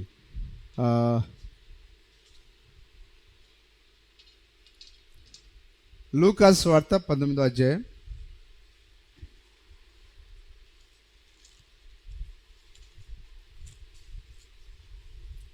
42వ వచనం. నీవును ఈ నీ దినమందైనను, అందరు వింటున్నారా జాగ్రత్తగా? నీవును ఈ నీ దినమందైనను సమాధాన సంబంధమైన సంగతులను తెలుసుకుని ఎడల నీకెంతో మేలు. తెలుసుకుని ఎడల నీకెంతో మేలు. కానీ ఇప్పుడు అవి నీ కన్నులకు మరుగు చేయబడి ఉన్నవి. ఇప్పుడు ఎవరితో మాట్లాడుతున్నాడు ఆయన? యెరూషలేము ప్రజలతో మాట్లాడుతున్నాడు ఆయన. హల్లెలూయా. ఉన్నారు సార్? అందరూ ఆమేన్ చెప్తారా? ఇప్పుడు ఆయన లోకస్తులతో మాట్లాడలేడు. ఆయన ఈ దినమందైనను సమాధాన సంబంధమైన సంగతులను నీవు తెలుసుకున్నా నీకెంతో మేలు. ఎవరు? యెరూషలేము ప్రజలందరూ. యెరూషలేము ప్రపంచం యొక్క పెద్ద మత కేంద్రం ఇది. ఇక్కడే నిజమైన యెహోవా దేవుని యొక్క ఆలయం ఉన్నది. ఇక్కడే ప్రధాన యాజకులు ఉన్నారు, శాస్త్రులు ఉన్నారు, ఇక్కడే పండితులు ఉన్నారు. ఆ తూర్పు దేశపు జ్ఞానులు వచ్చినప్పుడు వారి గొప్ప యెరూషలేము దగ్గరికి వచ్చి, ఆ యూదుల రాజుగా పుట్టినవాడు ఎక్కడా అంటే, హల్లెలూయా, నిజమేనా? మరి ఈ మధ్యలో ఒక పాట వచ్చింది, ఎక్కడ బ్రో? బెత్లెహేములో అని. నిజమేనా సార్? కానీ వాళ్ళు చెప్పారా బెత్లెహేములో అని? బైబిల్ తీసి చూస్తే వాక్యమైతే చదివారు. కానీ ఈ తూర్పు దేశపు జ్ఞానులతో పాటు ఎక్కడికి వెళ్ళాలి వాళ్ళు? ఆ బెత్లెహేముకి వెళ్ళాలి. కానీ వెళ్ళారా? ఈరోజు ఈ మేధావులు కూడా ఏం చేయాలి? మనతో పాటు ఈ వర్తమానం దగ్గరికి రావాలి. ఆయన ముద్దులు రావాలా లేదా? వారు కేవలం బైబిల్ చదివారే కానీ దాన్ని వారు మూసేశారు. హల్లెలూయా. అయ్యా మీరు ఎట్లొచ్చారు, ఏంటిది అని వారు రావాలా లేదా? అయ్యా మాకు నక్షత్రం కనిపించింది, మేము దాన్ని వెంబడించుకుంటూ మీ పట్టణానికి వచ్చాం. అప్పుడు వారు చెప్పినప్పుడు, సరే మన ఆ నక్షత్రం ఏమైంది, సరే మీరు అటే వెళ్తారా, మరి మీతో పాటు మేము కూడా వస్తామని అక్కడున్న ప్రధాన యాజకులు, శాస్త్రులు అందరూ వారితో పాటు ప్రయాణం చేయాలి. కానీ వచ్చారా? హల్లెలూయా. తూర్పు దేశపు జ్ఞానులను పంపించి ఆయన హెచ్చరిక చేశాడు. ఆయన ఆ తర్వాత ఆయనే స్వయంగా మరి ఆ యోహానును పంపించాడు. ఆయన దేవుడు 3 మార్లు గద్దించాడు. ఆ తూర్పు దేశపు జ్ఞానుల ద్వారా, యోహాను ద్వారా ఆయనే స్వయంగా హెచ్చరించాడు. ఆయన అయినా కానీ ఈ మొద్దు నిద్ర నుంచి వారు లేవలేకపోయారు. హల్లెలూయా. అప్పుడు ఆయన ఏడుస్తున్నాడు దాని విషయమై. ఓకే, చదవండి, మళ్ళా చదవండి దాన్ని. నీవును ఈ నీ దినమందైనను సమాధాన సంబంధమైన సంగతులను. ఇప్పుడు కూడా అంటాడు ఆయన, ఈ ప్రపంచ క్రైస్తవులతో అనగలడా? నీవును ఈ నీ దినమందైన సమాధాన సంబంధమైన సంగతులను. ఏంటిది సమాధాన సంగతులు? ఆ జకరియా, చెప్పండి సార్. జకరియా ఈమెనా?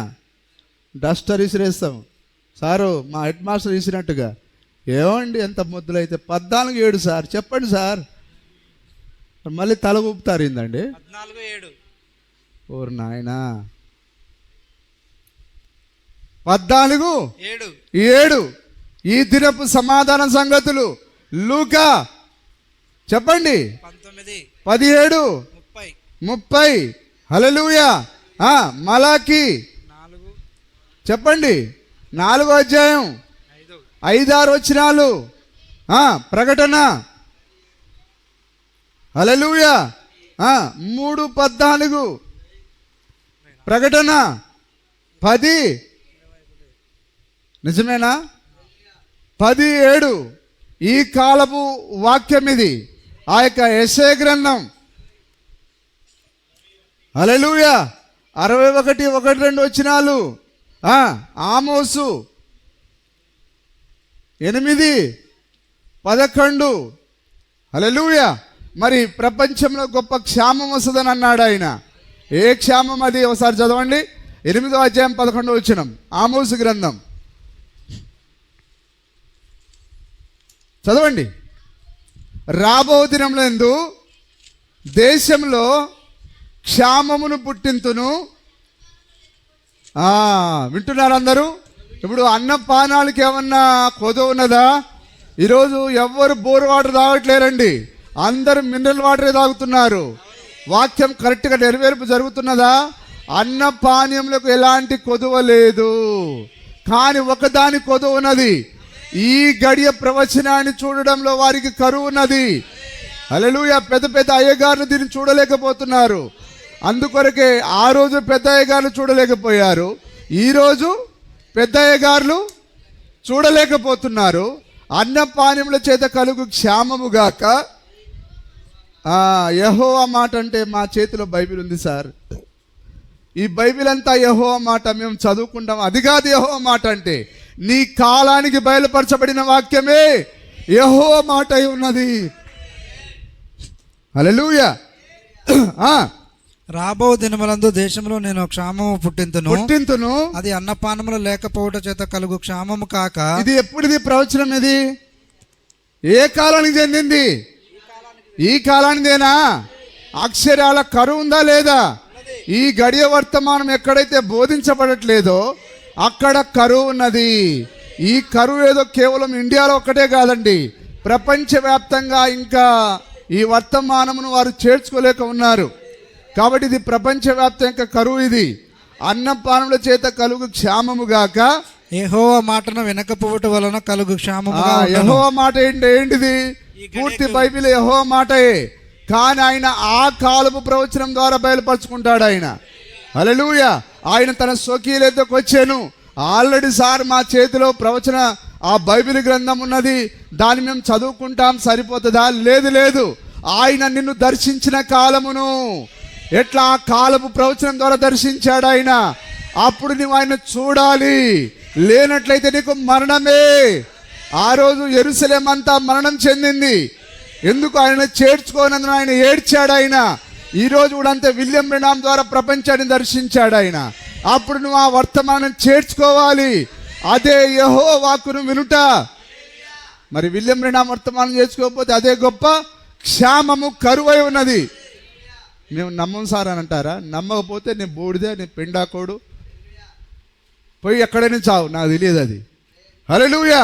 కానీ ఈ కాలపు వర్తమానం ఇది. జకర్యా 14:7. అది పగలు కాదు, రాత్రి కాదు, అస్తమయ కాలమున వెలుతురు కలుగును. అందుకొరకే సన్సెట్ పర్వతం పైన ఆ యొక్క పడమరను ఆయన కలుసుకున్నాడు. ఆయన ఆ పడమరే మరి అది సాయంకాలం వెలుగది. 7 ముద్రలు బయలుపరచబడుట, 17:30 మరలా ఆ యొక్క ఉజ్జీవాన్ని తీసుకొని వచ్చుట, మనుష్య కుమారుడు కార్యాలు మరలా తిరిగి వచ్చుట. హల్లెలూయా. మలాకి ఏం చేసింది? మలాకి ప్రవచనం మరలా అపోస్తుల బోధ వైపు తిప్పింది. కాదా సార్? ఈ కాల ప్రవచనం కాదా? హల్లెలూయా. మరలా ప్రకటన 3:14 ప్రకారంగా ఈ లోకం అంతటా గుడ్డిదైపోయింది. వారు ఆ మొదటి రాకడలో మనుష్య కుమారుని రాకడను వారు చూడలేకపోయారు. వారు గుడ్డి వారిగా, దౌర్భాగ్యులుగా మారారు. అలాగనే మరలా ఇది రెండవ మనుష్య కుమారుని రాకడ కాలం ఇది. ఆ కాలంలో మరలా సంఘం ఏమైంది? గుడ్డిదైపోయింది. ఆయనను చేర్చుకోకుండా బయటికి త్రోసివేసింది. ఆ రోజు కూడా గౌని బయట త్రోసివేశారా?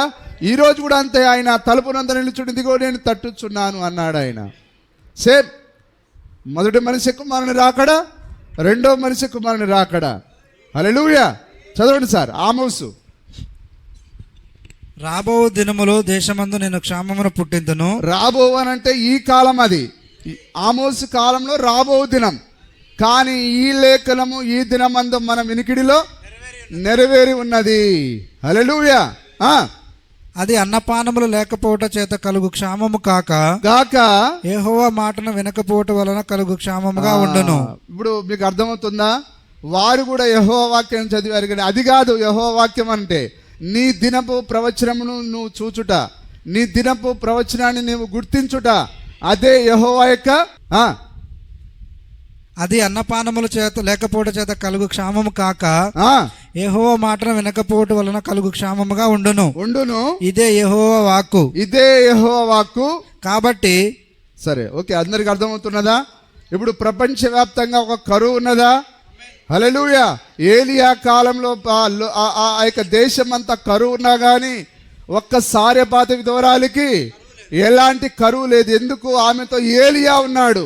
అందుకొరకే మనకు కూడా కరువు లేదు. ఎందుకనగా మనకు ఏలియా వర్తమానం ఉన్నది. అనేక మంది విధవరాండ్రు ఉండినను ఏలియా కేవలం ఆ విధవరాడి దగ్గరికే పంపబడ్డాడు ఆయన. అలాగని ఈరోజు అనేకమైన సంఘాలు ఉన్నను, ఏలియా కేవలం వధువు దగ్గరికి పంపబడ్డాడు. అందరు వింటున్నారా జాగ్రత్తగా? దేవుని నామానికి మహిమ కలుగును గాక. కాబట్టి దేవుడు చెప్పిన ప్రతి వాక్యం అది ఖచ్చితంగా జరిగి తీరాల్సిందే. నిజమేనా? జరగట్లేదని నువ్వు అంటే నువ్వు ఒక దయ్యానివి. హల్లెలూయా. సరే, మనం చూద్దాం. బైబిల్లో మరి చక్కగా నెరవేర్పు జరుగుతుందని మనకు దేవుని వాక్యం సెలవిస్తున్నది. మొదటి రాజుల గ్రంథము 21వ అధ్యాయం 19వ వచనం.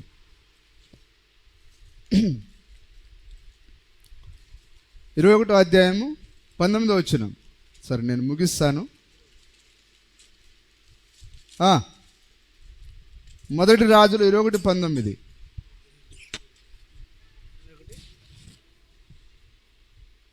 నీవు అతను చూచి ఇలాగు ప్రకటించుము, యెహోవా సెలవిచ్చినదేమనగా దీని స్వాధీనపరచుకొనవలెనని నీవు నాబోతును చంపితివి కదా. యెహోవా సెలవిచ్చినదేమనగా ఎవరిప్పుడు మాట్లాడేది? ఏలియా. నిజమేనా? ఆహాబుతో మాట్లాడుతున్నాడు. యెహోవా సెలవిచ్చినదేమనగా thus saith the Lord. యెహోవా సెలవిచ్చినదేమనగా ఆమోసు thus saith the Lord అన్నాడు ఆయన. రాబో దినములందు కరువు వచ్చును. మలాకి ప్రవచించాడు thus saith the Lord. ఆ యొక్క ఏలియా వచ్చి పిల్లల హృదయాలను తండ్రుల వైపు తిప్పును. యెహోవా ఇలాగూ సెలవిస్తున్నాడు. అది నెరవేర్పు జరగకుండా ఉంటుందా? ఖచ్చితంగా జరగాల్సిందే. అది జరిగి తీరింది మన మధ్యలో. యెహోవా సెలవిచ్చినదేమనగా నీవు అతను చూచి దీన్ని స్వాధీనపరచుకునే వలన నీవు నాబోతును చంపితివి కదా. యెహోవా సెలవిచ్చినదేమనగా ఏ స్థలమందు కుక్కలు నాబోతు రక్తమును నాకెను ఆ స్థలమందే కుక్కలు నీ రక్తమును నిజముగా నాకునని. అది ఇక్కడ ఏలియా యెహోవా నామం పేరిట ఆయన ప్రవచిస్తున్నాడు. ఆయన నాబోతు యొక్క రక్తాన్ని ఎక్కడైతే చిందింపజేశావో ఆహాబు అదే స్థలంలో నీ రక్తాన్ని కుక్కలు నాకుతాయి. హల్లెలూయా. ఆ మాట చెప్పేసి ఏలియా వెళ్ళిపోయాడు. ఏలియా అసలు భూమి మీద లేకుండానే ఆయన ఆరోఢమై పరలోకానికి వెళ్ళిపోయాడు. కానీ ఆహాబు చచ్చేది ఏలియాకు తెలియదు, కానీ అది మికాయ కాలంలో జరిగింది. నిజమేనా? ఏలియా ఉన్నా లేకున్నా thus saith the Lord అని చెప్పిన మాట, యెహోవా ఇలాగూ సెలవిస్తున్నాడని చెప్పిన మాట ఆమోసు లేకపోవచ్చు కానీ ఖచ్చితంగా ఈ కాలంలో జరిగింది. మలాకి లేకపోవచ్చు కానీ ఈ కాలంలో జరిగింది. జకరియా లేకపోవచ్చు కానీ ఈ కాలంలో జరిగింది అది. హల్లెలూయా. దేవుని నామానికి మహిమ కలుగును గాక. వారి మహిమలో నుండి ఇప్పుడు జరిగేదాన్ని వాళ్ళు చూస్తూ ఉన్నారు. నిజమేనా? ఏలియా చెప్పినట్లుగా జరిగిందా లేదా? 2వ రాజుల గ్రంథం 9వ అధ్యాయం 36వ వచనం.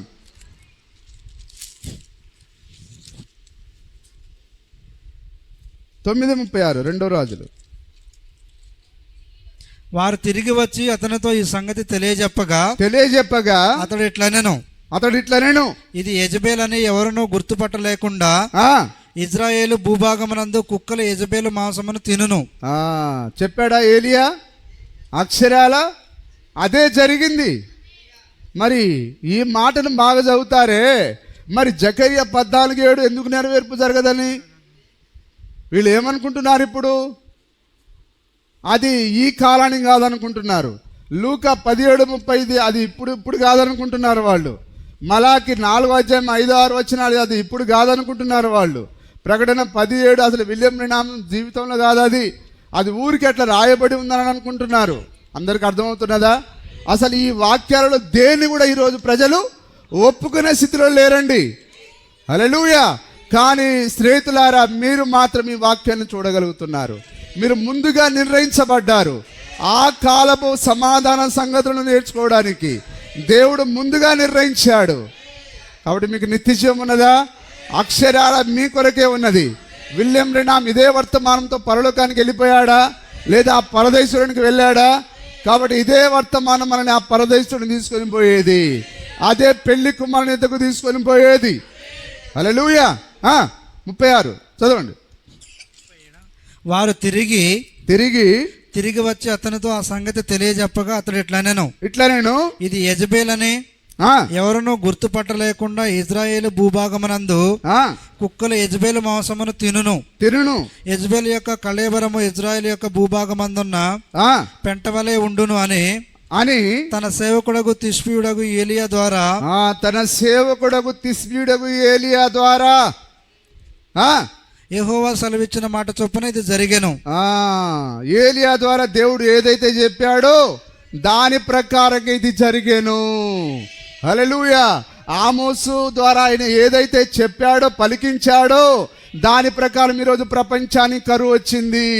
అది అన్నపానం లెక్క కరువు కాదు అది. హల్లెలూయా. యెహోవా మాటను వినకపోవడం ద్వారా వచ్చిన క్షామం. ఈరోజు సంఘ శాఖలో క్షామం ఉన్నది.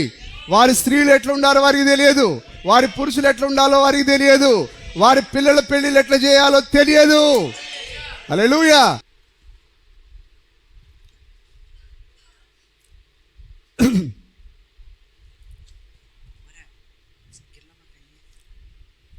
మత్తయి సువార్త 8:17 మత్తయి సువార్త 8:17.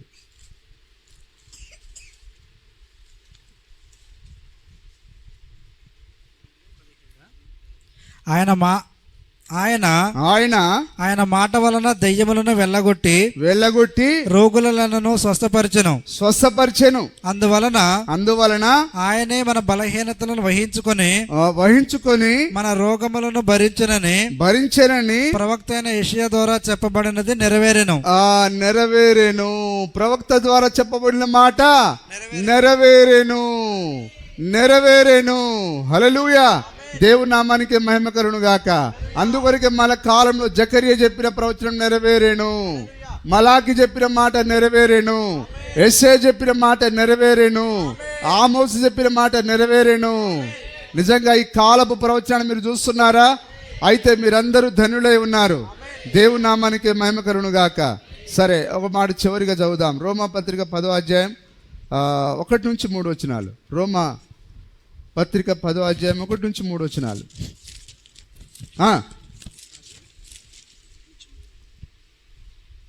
సహోదరులారా, ఇజ్రాయేలీలు రక్షణ పొందవలనని నా హృదయ అభిలాషయు.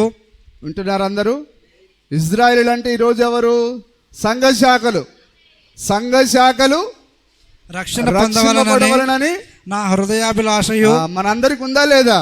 ఈ సంఘ శాఖలన్నీ వర్తమానంలోనికి వస్తే ఎంత బాగుండు, వారందరూ రక్షింపబడితే ఎంత బాగుండని మనం అనుకుంటున్నాం. ఈ సంఘ శాఖలు రక్షణ పొందవలనని నా హృదయాభిలాషయు, మనందరి హృదయాభిలాషయు వారి విషయమై నేను దేవునికి చేయు ప్రార్థన అయి ఉన్నవి.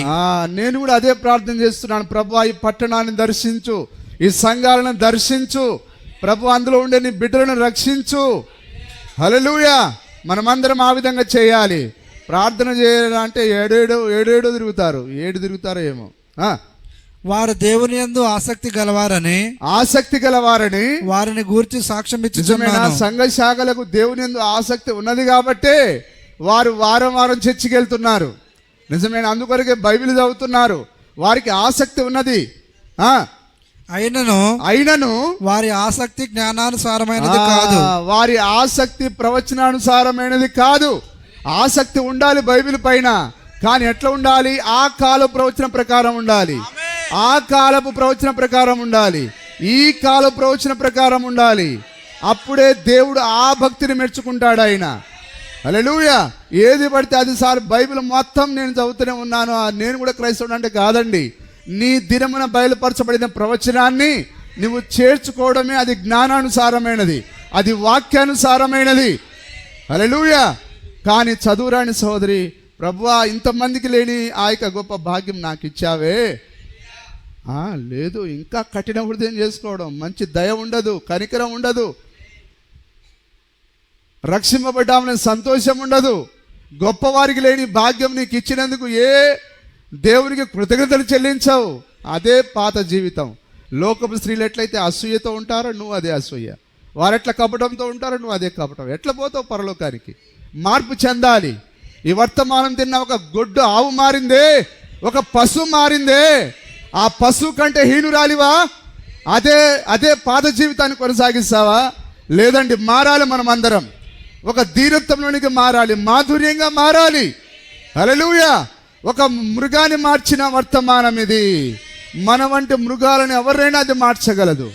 మన లోపల ఆ దయ నిండాలి, ఆ మాధుర్యం నిండాలి, ఆ మాధుర్యత మనలో ఉండాలి. హల్లెలూయా. చదవండి సార్, అయిపోయింది. ఏలైనగా వారు దేవుని నీతిని ఎరుగక, దేవుని నీతిని ఎరుగక.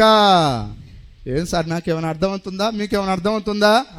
దేవుని నీతి అంటే సార్ మేము ధర్మశాస్త్రం అంతా చదువుతున్నాం, మోసే గ్రంథాలని చదువుతున్నాం, అదే నీతి అంటే? ఈరోజు వాళ్ళంతా బైబిల్ చదువుతున్నారు, అదే నీతి అంటే? ఆయన తన స్వకీయుల ఎద్దకు వచ్చాను, యేసయ్య ప్రవచనం ద్వారా వచ్చాను, మలాకి ప్రవచనం ద్వారా వచ్చాను. హల్లెలూయా. ఆ మీకా ప్రవచనం ద్వారా వచ్చాడు ఆయన. నిజమైన జకరియా ప్రవచనం ద్వారా వచ్చాడు ఆయన. ఆ జఫన్యా ప్రవచనం ద్వారా వచ్చాడు ఆయన. కానీ ఆ గడియ వర్తమ వారు చెప్పిన వాక్యం వారి ముందు కదలాడినప్పుడు వారు గుర్తించలేదు. అది సార్. ఏలైనగా వారు దేవుని నీతిని ఎరుగక. నీతి అంటే ఆ ప్రవచనం వారి ముందు నెరవేర్పు జరుగుట. ఆ ప్రవచనం వారు ఎరుగక తమ స్వనీతిని స్థాపింపబూనుకొనుచు. స్వనీతి అంటే వాళ్ళు అనుకున్న దాంట్లోనే పోవాలనుకుంటున్నారు. ఈరోజు ఈ సంఘ శాఖల్లాగా మా అయ్యగారు ఏది చెప్తే అది సార్ నువ్వు సార్ అంటే లేదు, మా పాస్టర్కి చెప్పు. ఆ రోజు ఉన్న పాతకాలంలో ఎన్నిక చేయబడిన ఆ పామరులు అట్లా చెప్పలే. సార్ మా శాస్త్రుల దగ్గరికి రండి, మా పాస్టర్ దగ్గరికి రండి అని అనలేదు. వారు నేరుగా వాక్యంతో వారు గుర్తించబడ్డారు. తమ స్వనీతిని స్థాపింపబూనుకొనుచు దేవుని నీతికి లోబడలేదు. విశ్వసించు ప్రతి వానికి నీతి కలుగుటకై క్రీస్తు ధర్మశాస్త్రమునకు సమాప్తి అయి ఉన్నాడు. హల్లెలూయా. ఇప్పుడు యూదులు ఎట్లయితే ఉన్నారో మొదటి రాకడలో, అది మనిషి కుమార్ రాకడలో వారు తమ సొంత నీతి ద్వారా నడిచారు. వాళ్ళు అందుకే నశించిపోయారా?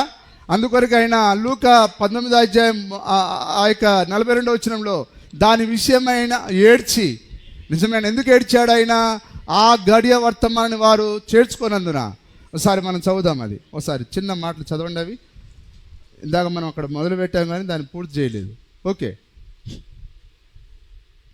19:42 త్వరగా చదవండి.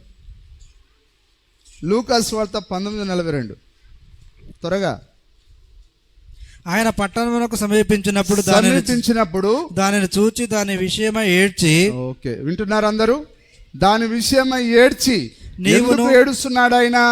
ఆ గడియ ప్రవచనాన్ని కనుక వారు చూడకపోతే, వారు దాని ద్వారా దేవుని కలుసుకోకపోతే వాళ్ళందరూ నాశనం అవుతారు. అందుకొరకు ఆయన ఏడుస్తున్నాడు. ఆయన ఇప్పుడు కూడా అంతేనా? ఈ లోకం పైకి ఒక శ్రమ రాబోతున్నది, ఉగ్రత రాబోతున్నది. ఎందుకొరకు? ఈ గడియ వర్తమానాన్ని చేర్చుకోనందున నీవును ఏడ్చి, నీవును ఈ నీ దినమందైనను సమాధాన సంబంధమైన సంగతులను తెలుసుకునే ఎడల నీకెంతో మేలు. కానీ ఇప్పుడు అవి నీ కన్నులకు మరుగు చేయబడి ఉన్నవి. అందుకొరకు ఆయన ఏమన్నాడు? ఈ కాలాన్ని నువ్వు గుడ్డివాడవును, దౌర్భాగ్యుడవును అన్నాడు ఆయన. నువ్వు దరిద్రుడవని అన్నాడు ఆయన. కాబట్టి నీ కనులకు అది మరుగు చేయబడి ఉన్నది. ఈ ప్రవచనాలని ఈ కాలపు యొక్క క్రైస్తవులకు అది మరుగు చేయబడి ఉన్నది. కానీ సోదరులారా, దేవుని యొక్క కృప మనోనేత్రాలను తెరిపించినది. మనం వాక్యాన్ని స్పష్టంగా చూస్తున్నాం. హల్లెలూయా. ఒకప్పుడు మనం విన్నాం కానీ ఇప్పుడు మనం కళ్ళారా చూస్తున్నాం. హల్లెలూయా. ప్రభువు నిన్ను దర్శించిన కాలము నీవు ఎరగకుంటివి గనుక. ఎట్లా దర్శించాడు ఆయన? ప్రవచనం ద్వారా దర్శించాడు ఆయన. నిజమైన ప్రవక్త లెక్క ప్రవచనాల ద్వారా దర్శించాడు ఆయన. ప్రభు నిన్ను దర్శించిన కాలమున నీవు ఎరగకుంటివి గనుక. ఎరగాల, అదే నిన్ను రక్షించేది. నువ్వేదో వారం వారం చర్చికి పోయి నిన్ను రక్షించదు, ఏదో పాటలు పాడిది రక్షించదు, ఏదో వాక్యం చదివేది నిన్ను రక్షించదు. హల్లెలూయా. ప్రభువు నిన్ను దర్శించిన కాలము నీవు ఎరగకుంటివి గనుక. అది ఆయన ఈ గడియ వర్తమానం ద్వారా ప్రపంచాన్ని దర్శించాడు ఆయన.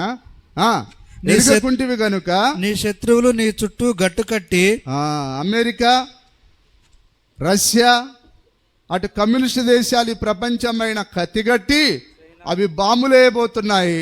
ఈ ప్రపంచ ప్రజలు కమ్యూనిస్ట్ దేశాల యొక్క బాంబులకు ఆహుతి కాబోతున్నారు. నిజమేనా? రష్యా దగ్గర దండిగా బాంబులు ఉన్నాయి. ఎవరి కొరకు అవి దేవుడు దాచిపెట్టాడు చెప్పండి? అవిదేలే వారి మీదికి. ఆ రోజు టైటస్ని ఎందుకు పంపించాడు యెరూషలేము మీదికి? ఆ రోజు ఆవలైన టైటస్ని ఎందుకు లేపాడు ఆయన? ఆ రోజు ఆయన వారి యొక్క ప్రభుని వారు చేర్చుకోలేదు, వారి ప్రవక్తల వాక్యాన్ని నమ్మలేదు. ఈరోజు ప్రపంచం పైకి ఎందుకు అణువర్షాన్ని కురిపించబోతున్నాడు? తన దాసుడైన విలియం బ్రెనామ్ యొక్క మాటను వినందున. ఓ అమెరికా సముద్ర పడుగున ఎందుకు వెళ్ళబోతున్నది? ఆ రోజు విలియం బ్రెనామ్ ప్రవచించాడు, కాలిఫోర్నియా, లాస్ ఏంజల్స్ నువ్వు ఒకరోజు ఆహుతి కాబోతున్నావు. ఆ ప్రకారంగా జరిగిందా లేదా? ఒకరోజు అది సముద్ర పడుగున పోతుందని అన్నాడు ఆయన. అది కూడా జరగనే ఉన్నది. అమెరికా బూడిద కానే ఉన్నది. ప్రవక్త ఆ యొక్క పల్లేరుకాయ దానికి పాయింట్ గుచ్చుకున్నప్పుడు ఆయన తీయబోతుంటే ఆయన ఆ యొక్క దర్శనంలో చూచాడు ఆయన. అమెరికా మొత్తం గోతులు, పొగ, అదంతా బూడిదగా మారింది. అది ఒకరోజు జరగనే ఉన్నది. ఎందుకు అమెరికాకే మొట్టమొదటిగా తీర్పు? ఎందుకనగా ఆయన అక్కడే ప్రకటించాడు. ఆయన అక్కడి నుంచే వర్తమానం వచ్చింది. ఆ తర్వాత ప్రపంచ దేశాలని అణుబాంబులకు అది ఎప్పుడది? 100 సంవత్సరాలకా? లేదండి, ఈ 2-3 సంవత్సరాల్లోనే జరగబోతున్నది. మనం అతి దగ్గరలో మనం ఉన్నాం. దేవుని నామానికి మహిమ కలుగును గాక. ఇప్పుడిప్పుడే కొద్దిగా దాని ఏమంటారు, డబ్బులు కొద్దిగా ఇప్పుడు ఊరుతున్నాయి. ఇప్పుడు దేవుని కూడా మర్చిపోయే కాలం ఇంకా ముందున్నది. అన్నిటికీ లోకానికి ముందున్నది మంచి రోజులు అన్నట్టుగా. కానీ మంచి రోజులు కావవి, అవి బూడిదయ్యే రోజులు అవి. దేవుని నామానికి స్తుతి మహిమ కలుగును గాక. అందరూ వింటున్నారా వాక్యాన్ని? ఆ రోజు దేవుణ్ణి వారు ఆ ప్రవచనాన్ని వారు చూడనందున దేవుడు వారిని ఏం చేశాడు? ఆ టైటస్ చేతికి అప్పగించాడు. ఈరోజు తన దాసుడైన విలియం బ్రెనామ్ను చేర్చుకోనందున, ఆ గడియ వర్తమానం నమ్మనందున ఈ ప్రపంచం పైకి ఆయన అణువర్షాన్ని కురిపించబోతున్నాడు. ఆయన నోవాహు మాట విన్నందుకు ఆయన ఏం చేశాడు? అందరినీ నీళ్లతో దూడ్చివేశాడు ఆయన. దేవుని నామానికి స్తుతి కలుగును గాక. దేవుడు ఈ మాటలను మన హృదయాల్లో ఫలింపజేయును గాక.